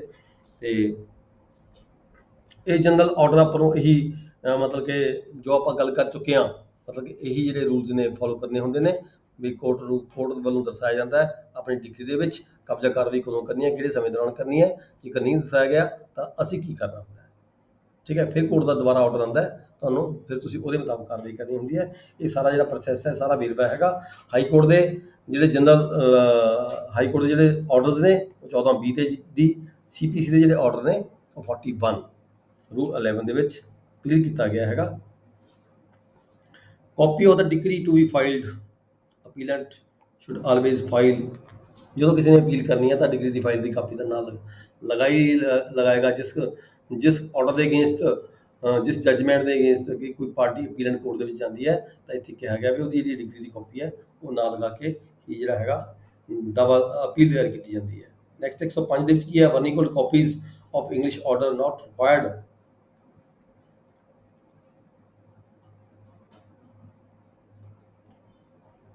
ਇਹ ਕਹਿੰਦਾ ਵੀ ਜਦੋਂ ਕੋਈ ਕੋਰਟ ਵੱਲੋਂ ਆਰਡਰ ਕੀਤਾ ਜਾਂਦਾ ਹੈ ਤਾਂ ਉਹਦੇ ਨਾਲ ਕੋਈ ਜ਼ਰੂਰੀ ਨਹੀਂ ਹੈ ਵੀ ਉਹ ਮਤਲਬ ਕਿ ਹਰ ਆਰਡਰ ਦੇ ਨਾਲ ਹੀ ਟ੍ਰਾਂਸਲੇਸ਼ਨ ਕਾਪੀ ਲਗਾਈ ਜਾਵੇ। ਟਰਮਸ ਅਪੀਲੈਂਟ ਐਂਡ ਰਿਸਪੋਂਡੈਂਟ, ਰੂਲ 106 ਦੇ ਵਿੱਚ ਕਿਹਾ ਗਿਆ ਹੈ ਵੀ ਜਿਹੜੀ ਟਰਮਸ ਨੇ ਅਪੀਲੈਂਟ ਤੇ ਰਿਸਪੋਂਡੈਂਟ, ਦੇਖੋ ਜਦੋਂ ਓਰੀਜਨਲ ਕੋਰਟ ਹੁੰਦੀ ਹੈ ਉੱਥੇ ਪਲੈਂਟਿਫ ਤੇ ਡਿਫੈਂਡੈਂਟ ਦਾ ਵਰਡ ਯੂਜ਼ ਹੁੰਦਾ ਹੈ, ਠੀਕ ਹੈ, ਪਰ ਜਦੋਂ ਹੁਣ ਫੈਸਲਾ ਜਿਹੜਾ ਓਰੀਜਨਲ ਕੋਰਟ ਦਾ ਉਹ ਪਲੈਂਟਿਫ ਦੇ ਹੱਕ 'ਚ ਵੀ ਹੋ ਸਕਦਾ ਹੈ ਤੇ ਜਿਹੜਾ ਕੋਰਟ ਦਾ ਫੈਸਲਾ ਉਹ ਡਿਫੈਂਡੈਂਟ ਦੇ ਹੱਕ 'ਚ ਵੀ ਹੋ ਸਕਦਾ ਹੈ, ਠੀਕ ਹੈ। ਹੁਣ ਜੇ ਡਿਫੈਂਡੈਂਟ ਦੇ ਹੱਕ 'ਚ ਫੈਸਲਾ ਹੋ ਗਿਆ ਤਾਂ ਪਲੈਂਟਿਫ ਅਪੀਲ ਫਾਈਲ ਕਰੇਗਾ, ਹੀ ਵਿਲ ਬੀ ਦਾ ਅਪੀਲੈਂਟ, ਡਿਫੈਂਡੈਂਟ ਹੋਏਗਾ ਰਿਸਪੋਂਡੈਂਟ। ਜੇ ਫੈਸਲਾ ਪਲੈਂਟਿਫ ਦੇ ਹੱਕ ਦੇ ਵਿੱਚ ਹੋ ਗਿਆ ਤਾਂ ਡਿਫੈਂਡੈਂਟ ਅਪੀਲ ਫਾਈਲ ਕਰੇਗਾ, ਜੇ ਡਿਫੈਂਡੈਂਟ ਦੇ ਹੱਕ 'ਚ ਹੋ ਗਿਆ ਤਾਂ ਜਿਹੜਾ ਅਪੀਲੈਂਟ ਹੈ ਉਹ ਅਪੀਲ ਫਾਈਲ ਕਰੇਗਾ। ਉੱਥੇ ਕੀ ਇਹਦੇ ਵਿੱਚ ਕੀ ਕਿਹਾ ਗਿਆ ਹੈ ਵੀ ਅਪੀਲੈਂਟ ਕੌਣ ਹੈ, ਰਿਸਪੋਂਡੈਂਟ ਕੌਣ ਹੈ, ਇਸ ਗੱਲ ਦੀ ਕਨਫਿਊਜ਼ਨ ਹੋ ਜਾਂਦੀ ਹੈ, ਠੀਕ ਹੈ। ਇਸ ਗੱਲ ਦੀ ਕਨਫਿਊਜ਼ਨ ਨੂੰ ਦੂਰ ਕਰਨ ਦੀ ਖਾਤਰ ਜਿਹੜੇ ਅਪੀਲੈਂਟ ਕੋਰਟਾਂ ਦੇ ਵਿੱਚ ਇੱਥੇ ਕਿਹਾ ਗਿਆ ਵੀ ਜਿਹੜੇ ਅਪੀਲੈਂਟ ਕੋਰਟਾਂ ਨੇ ਉੱਥੇ ਅਪੀਲੈਂਟ ਤੇ ਰਿਸਪੋਂਡੈਂਟ ਦਾ ਵਰਡ ਯੂਜ਼ ਕਰਨ ਦੀ ਬਜਾਏ ਪਲੈਂਟਿਫ ਤੇ ਡਿਫੈਂਡੈਂਟ ਦਾ ਵਰਡ ਹੀ ਰੱਖੋ, ਉਹੀ ਵਰਡ ਯੂਜ਼ ਕਰੋ ਪਲੈਂਟਿਫ ਤੇ ਡਿਫੈਂਡੈਂਟ ਦਾ। ਇਹ ਕਿਹਾ ਗਿਆ ਵੀ ਤਾਂ ਕਿ ਤੁਹਾਨੂੰ ਕਨਫਿਊਜ਼ਨ ਨਾ ਕੋਈ ਹੋਵੇ। ਸਰ ਵਰਨਾਕੂਲਰ ਦਾ ਮੀਨਿੰਗ ਕੀ ਹੁੰਦਾ ਜੀ? ਉਸ ਏਰੀਆ ਦੀ ਭਾਸ਼ਾ। Next है 107, appellant files transmitted in vernacular. In the case of the appeal to the Financial Commissioner, files should not be transmitted under English docket.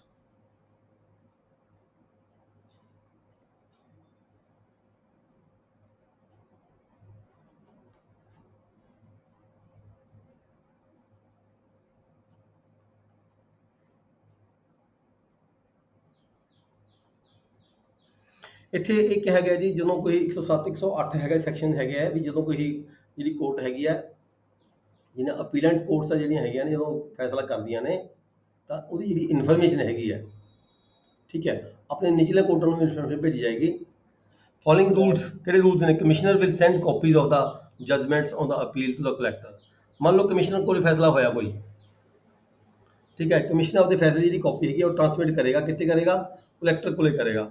Collector ਕੀ ਕਰੇਗਾ ਫਿਰ? ਕਲੈਕਟਰ ਕੰਸਰਨਡ ਜਿਹੜਾ ਰਿਕਾਰਡ ਕੀਪਰ ਹੈਗਾ, ਮੰਨ ਲਓ ਤਹਿਸੀਲ ਜਾਣੀ ਹੈ, ਕਿਹੜੀ ਤਹਿਸੀਲ ਦੇ ਨਾਲ ਸੰਬੰਧਿਤ ਹੈਗੀ ਹੈ, ਕਲੈਕਟਰ ਵੱਲੋਂ ਉੱਥੇ ਭੇਜੀ ਜਾਏਗੀ, ਉਸ ਰਿਕਾਰਡ ਨੂੰ ਜਾ ਕੇ ਜਮ੍ਹਾਂ ਹੋਏਗੀ, ਠੀਕ ਹੈ। ਇਸ ਤਰੀਕੇ ਜੋ ਕਲੈਕਟਰ ਹੈ, collector will similarly send the copies of his judgments on the appeal to the original court for the information and return direct to the record keeper. ਇੱਕ ਕਾਪੀ ਜਿਹੜੀ ਹੈ ਕਲੈਕਟਰ ਜਿਹੜਾ ਹੈਗਾ ਕੰਸਰਨਡ ਆਫੀਸਰ ਨੂੰ ਭੇਜੇਗਾ, ਇੱਕ ਸਿੱਧੀ record room ਵਿੱਚ ਜਾਏਗੀ ਵਿਦ ਰਿਕਾਰਡ ਜਿਹੜਾ ਹੈਗਾ ਰਿਕਾਰਡ ਸਮੇਤ। ਮੰਨ ਲਓ ਅਸਲ ਫਾਈਲ ਜਿਹੜੀ ਹੈਗੀ ਤਹਿਸੀਲ ਚੋਂ ਗਈ ਵੀ ਹੈ, ਕਲੈਕਟਰ ਦੇ ਕੋਰਟ 'ਚ ਗਈ ਹੋਈ ਹੈ, ਠੀਕ ਹੈ। ਕਲੈਕਟਰ ਜਿਹੜਾ ਹੈਗਾ ਜਦੋਂ ਫੈਸਲਾ ਹੋ ਗਿਆ ਜਿਹੜੀ ਫਾਈਲ ਹੈ ਉਹ ਤਾਂ ਰਿਕਾਰਡ ਰੂਮ 'ਚ ਭੇਜ ਦੇਣਗੇ, ਉਹਦੀ ਜਿਹੜੀ ਇਨਫੋਰਮੇਸ਼ਨ ਹੈ ਜਸਟ ਉਹ ਕੰਸਰਨਡ ਆਫੀਸਰ ਨੂੰ ਜਿਵੇਂ ਕਿ ਐਸਡੀ ਨੂੰ ਭੇਜੀ ਜਾ ਸਕਦੀ ਹੈ, ਤਹਿਸੀਲਦਾਰ ਨੂੰ ਭੇਜੀ ਜਾ ਸਕਦੀ ਹੈ। Translation of the judgments will be sent if any non English knowing officers. ਜੇ ਕੋਈ ਆਫਿਸਰ ਹੈ ਜਿਹੜਾ ਇੰਗਲਿਸ਼ ਨਹੀਂ ਜਾਣਦਾ ਹੈਗਾ ਤਾਂ ਉਸ ਨੂੰ ਜਿਹੜੀ ਹੈਗੀ ਹੈ ਨਾਲ ਇੰਗਲਿਸ਼ ਦੀ ਕਾਪੀ, ਦੂਜੇ ਟ੍ਰਾਂਸਲੇਸ਼ਨ ਕਾਪੀ ਵੀ ਭੇਜੀ ਜਾ ਸਕਦੀ ਹੈ। ਨੈਕਸਟ ਹੈ section O, abatement of the proceedings. Abatement ਮਤਲਬ ਪ੍ਰੋਸੀਡਿੰਗ ਨੂੰ ਬੰਦ ਕਰ ਦੇਣਾ। ਇੱਕ ਸਮਝ ਕੇ ਵੀ ਜੇ ਕਿਸੇ ਪਾਰਟੀ ਦੀ ਡੈਥ ਹੋ ਜਾਵੇ ਜਾਂ ਕੋਈ ਲੜਕੀ ਹੈਗੀ ਹੈ ਉਹਦਾ ਕੇਸ ਚੱਲ ਰਿਹਾ ਹੈ, ਉਹਦੀ ਮੈਰਿਜ ਹੋ ਜਾਵੇ ਜਾਂ ਕੋਈ ਪਾਰਟੀ ਹੈ ਉਹ ਦੀਵਾਲੀਆ ਡਿਕਲੇਅਰ ਹੋ ਜਾਵੇ ਤਾਂ ਉਹਦੇ ਨਾਲ ਕੀ ਕਹਿੰਦੇ ਵੀ ਜਿਹੜਾ ਕੇਸ ਹੈਗਾ ਉਹ ਬੰਦ ਨਹੀਂ ਕੀਤਾ ਜਾਵੇਗਾ, ਕੇਸ ਚੱਲਦਾ ਰਹੇਗਾ। ਪਰ ਉਹਦੇ ਜਿਹੜੇ ਵਾਰਸ ਹੈਗੇ ਆ, ਜੇ ਡੈਥ ਹੋ ਗਈ ਤਾਂ ਉਹਦੇ ਜਿਹੜੇ ਕਾਨੂੰਨੀ ਵਾਰਸ ਹੈਗੇ, ਲੀਗਲ ਹੀਅਰਸ ਨੇ, ਉਹਨੂੰ ਪਾਰਟੀ ਬਣਾਇਆ ਜਾਏਗਾ।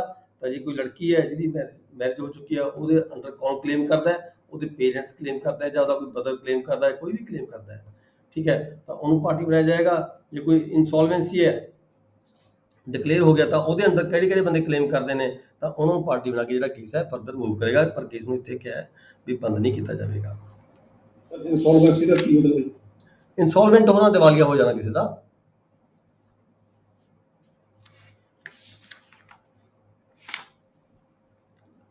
ਇਹ ਜਿਹੜਾ ਹੈਗਾ ਮੇਰੇ ਖਿਆਲ ਆਪਣਾ ਇੱਥੇ ਜਿਹੜਾ ਸਟੈਂਡਿੰਗ ਆਰਡਰ ਨੰਬਰ 3 ਖਤਮ ਹੋ ਜਾਂਦਾ ਹੈ।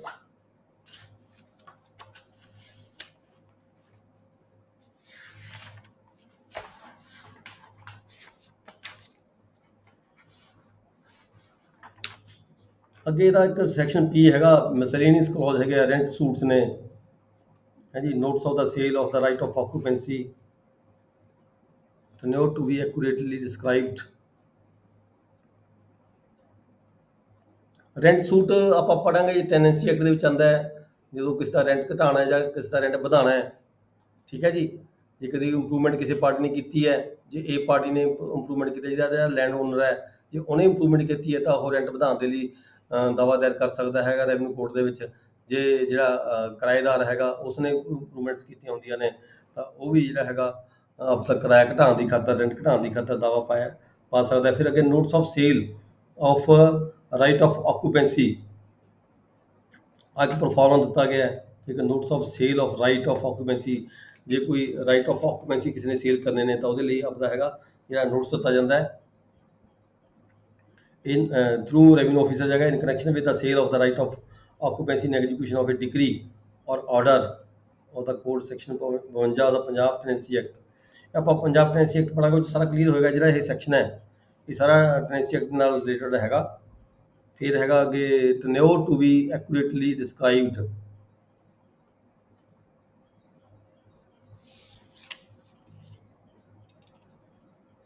ਸਰਵੇ ਬਾਉਂਡਰੀ ਇਹ ਆਪਾਂ ਪੜ੍ਹ ਚੁੱਕੇ ਹਾਂ ਸੈਕਸ਼ਨ 101 ਦੇ ਵਿੱਚ, ਲੈਂਡ ਰਿਕਾਰਡ ਦੇ ਵਿੱਚ ਇਹ ਉਹੀ ਹੈ ਵੀ ਸਰਵੇ ਬਾਉਂਡਰੀ ਦੇ ਮਾਰਕਿੰਗ ਕਦੋਂ ਹੋਣੀ ਹੈ, ਕਦੋਂ ਕਿਸ ਤਰੀਕੇ ਨਾਲ ਕੀਤੀ ਜਾਣੀ ਹੈ, ਜਿਹਦੇ ਕਿਤੇ ਮਤਲਬ ਕਿ ਦੋ ਪਿੰਡਾਂ ਦੀਆਂ ਬਾਉਂਡਰੀਆਂ ਕਦੋਂ ਸਟੈਬਲਿਸ਼ ਹੁੰਦੀਆਂ ਨੇ, ਕਿਤੇ ਦਰਿਆ ਦੇ ਕਰਕੇ ਕੋਈ ਬਾਉਂਡਰੀਜ਼ ਖਰਾਬ ਹੋ ਗਈਆਂ, ਖਤਮ ਹੋ ਗਈਆਂ, ਠੀਕ ਹੈ, ਉਦੋਂ ਕੋਰਟ ਦੀ ਮਨਜ਼ੂਰੀ ਦੇ ਨਾਲ, ਸੌਰੀ ਉਦੋਂ ਆਪਣਾ FCR ਦੀ ਜਿਹੜੀ ਮਨਜ਼ੂਰੀ ਦੇ ਮੁਤਾਬਕ ਜਿਹੜੇ ਹੈਗਾ ਲੈਂਡ ਨੂੰ ਸੈਕਸ਼ਨ 101 ਪੜ੍ਹਿਆ ਸੀ ਅਸੀਂ, ਦੁਬਾਰਾ ਬਾਉਂਡਰੀਜ਼ ਫਿਕਸ ਕੀਤੀਆਂ ਜਾ ਸਕਦੀਆਂ ਨੇ। ਫਿਰ ਹੈਗਾ references to the high court under section 100, direct reference to the high court of the kind.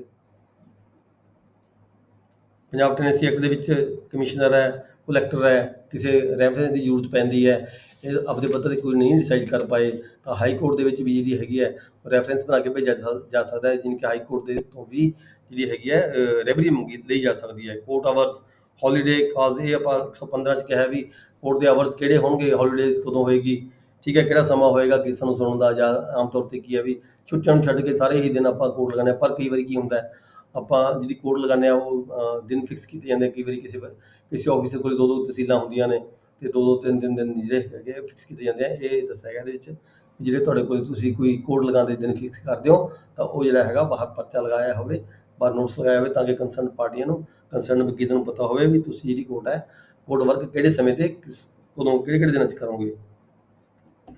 ਅੱਗੇ ਪਟੀਸ਼ਨ ਪੇਪਰ ਕਿਹੋ ਜਿਹੇ ਯੂਜ਼ ਹੋਣੇ ਚਾਹੀਦੇ ਨੇ, ਇਹ ਤਾਂ ਕੋਈ ਖਾਸ ਗੱਲ ਨਹੀਂ। ਇਹਦੇ ਨਾਲ ਜਿਹੜਾ ਹੈਗਾ ਤੁਹਾਡਾ ਜਿਹੜਾ ਅੱਗੇ ਸਟੇਸ਼ਨ ਦੀ ਗੱਲ ਕੀਤੀ ਗਈ ਹੈ, ਬਸ ਇਹਦੇ ਨਾਲ ਜਿਹੜਾ ਤੁਹਾਡਾ ਹੈਗਾ ਜਿਹੜਾ ਸੈਕਸ਼ਨ ਇਹ ਹੈਗਾ ਜਿਹੜਾ ਸਟੈਂਡਿੰਗ ਆਰਡਰ ਨੰਬਰ 3 ਖਤਮ ਹੋ ਜਾਂਦਾ ਹੈ ਜੀ। ਠੀਕ ਹੈ, ਹੁਣ ਅਸੀਂ ਨੈਕਸਟ ਜਿਹੜੀ ਕਲਾਸ ਹੈਗੀ ਹੈ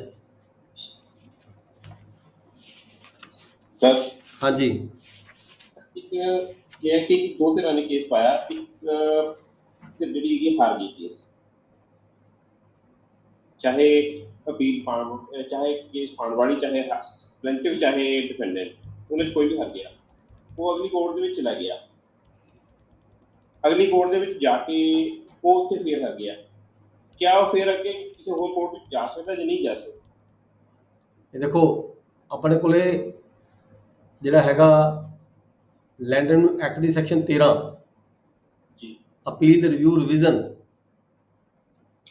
ਠੀਕ ਹੈ, ਹਾਂਜੀ ਅਪੀਲ ਰਿਵਿਊ ਰਿਵੀਜ਼ਨ, ਉਹਨੂੰ ਡਿਟੇਲ ਨਾਲ ਪੜ੍ਹੋ। ਉਹਦੇ ਵਿੱਚ ਕੀ ਲਿਖਿਆ ਹੋਇਆ ਹੈ? ਉਹਦੇ ਵਿੱਚ ਇਹ ਲਿਖਿਆ ਹੋਇਆ ਹੈ ਜਦੋਂ ਕੋਈ ਆਰਡਰ ਇੱਕ ਪਾਰਟੀ, ਇੱਕ ਕੋਰਟ ਹੈ, ਦੋ ਕੋਰਟਾਂ ਕਨਫਰਮ ਕਰ ਦਿੰਦੀਆਂ ਨੇ ਰੈਗੂਲਰ ਸੇਮ ਆਰਡਰ ਨਿਚਲੀ ਕੋਰਟ ਨੇ ਪਾਸ ਕੀਤਾ ਸੀਗਾ, ਠੀਕ ਹੈ, ਦੂਜੀ ਕੋਰਟ ਨੇ ਫਿਰ ਕਨਫਰਮ ਕਰ ਦਿੱਤਾ, ਫਿਰ ਤੀਜੀ ਕੋਰਟ ਕੋਲ ਜਾਣ ਦਾ ਅਧਿਕਾਰ ਨਹੀਂ ਹੁੰਦਾ। ਇਹ ਉਹ ਜਿਹੜਾ ਅਪੀਲ ਹੈਗਾ ਅਲੱਗ-ਅਲੱਗ ਉਹ ਕਰਦਾ ਹੈਗਾ, ਅਪੀਲ ਕਰਨ ਦਾ ਅਧਿਕਾਰ ਕਦੋਂ ਕਦੋਂ ਹੈਗਾ, ਠੀਕ ਹੈ। ਇਹ ਆਰਡਰ ਨੰਬਰ 13 ਦੇ ਵਿੱਚ ਤੁਸੀਂ ਸਾਰਾ ਡਿਟੇਲ ਵਿੱਚ ਪੜ੍ਹੋਗੇ, ਠੀਕ ਹੈ। 13 ਅਪੀਲ ਕਿੱਥੇ ਕਿੱਥੇ ਕਦੋਂ ਕਦੋਂ ਕੀਤੀ ਜਾ ਸਕਦੀ ਹੈ। ਸਰ ਹੈਲੋ, ਹਾਂਜੀ ਹਾਂਜੀ ਇੱਕ ਸਰ ਇਹਨਾਂ ਸਾਨੂੰ ਕੁਐਸਚਨ ਆਇਆ ਸੀਗਾ ਨਕਸ਼ਾ ਬੇਸ ਤੇ ਜੀਨ ਦੇ ਵਿੱਚ ਅੰਤਰ ਦੱਸੋ, ਉਹਦਾ ਕੋਈ ਰੂਲ ਹੈ ਤੇ ਲਿਖਿਆ ਹੋ?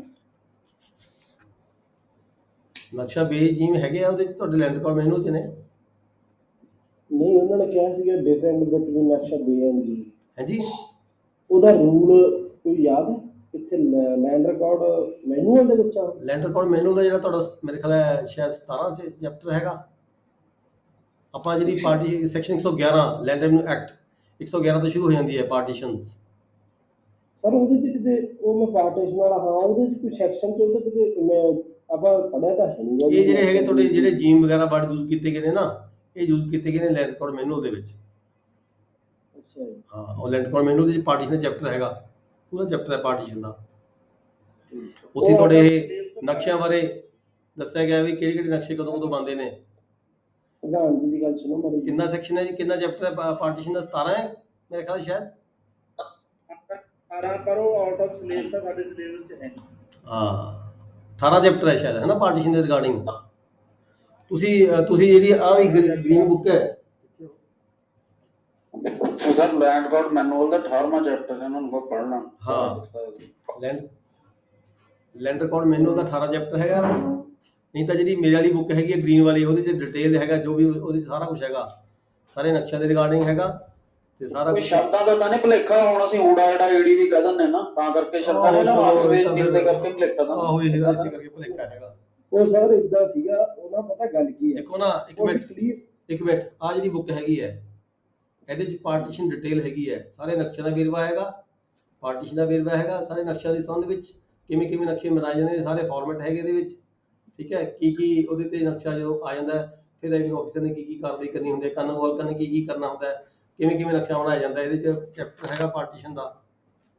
ਸਰ ਮੇਰੀ ਬੇਨਤੀ ਇਹ ਹੈ, ਜਿਹੜਾ ਉਹ ਡਿਫਰੈਂਸ ਸੀ ਨਾ ਨਕਸ਼ਾ ਬੇ ਤੇ ਜੀਨ ਵਾਲਾ, ਉਹ ਮੈਂ ਲਿਖਤਾ ਸੀਗਾ ਵੀ ਜਦੋਂ ਤਰੀਕਾ ਤਕਸੀਮ ਪਾਸ ਹੋ ਜਾਂਦਾ ਹੈ ਉਦੋਂ ਬਾਅਦ ਨਕਸ਼ਾ ਬੇ ਬਣਦਾ, ਜਦੋਂ ਨਕਸ਼ਾ ਬੇ ਪਾਸ ਹੋ ਗਿਆ, ਠੀਕ ਹੈ, ਉਦੋਂ ਬਾਅਦ ਨਕਸ਼ਾ ਜੀ ਬਣਦਾ। ਉਹ ਕਲੀਅਰ ਕੱਟ ਲਿਖਤਾ ਸੀ, ਪਰ ਉਹਨੇ ਬੰਦੇ ਨੇ ਕਰਿਆ, ਜਿਹਨੇ ਚੈੱਕ ਕਰਿਆ ਉਹਨੇ ਨਾਲ ਦੀ ਨਾਲ ਕਾਟਾ ਮਾਰਤਾ। ਇਹ ਤਾਂ ਰੂਲ ਨਹੀਂ ਲਿਖਿਆ ਤਾਂ ਮੈਨੂੰ ਲੱਭਿਆ ਨਹੀਂ। ਐਕਚੁਅਲੀ ਉਹ ਮੈਂ ਸਾਰੀ ਗੱਲ ਤਾਂ ਕਲੀਅਰ ਕਰ ਹੀ ਦਿੱਤੀ। ਫਿਰ ਤੁਸੀਂ ਕਲੀਅਰ ਕਰਤੇ ਨਾਲ, ਤੁਸੀਂ ਦੱਸਿਆ ਨਹੀਂ ਨਾ ਕਿਹੜਾ ਚੈਪਟਰ ਹੈ ਕਿਹੜਾ ਨਹੀਂ।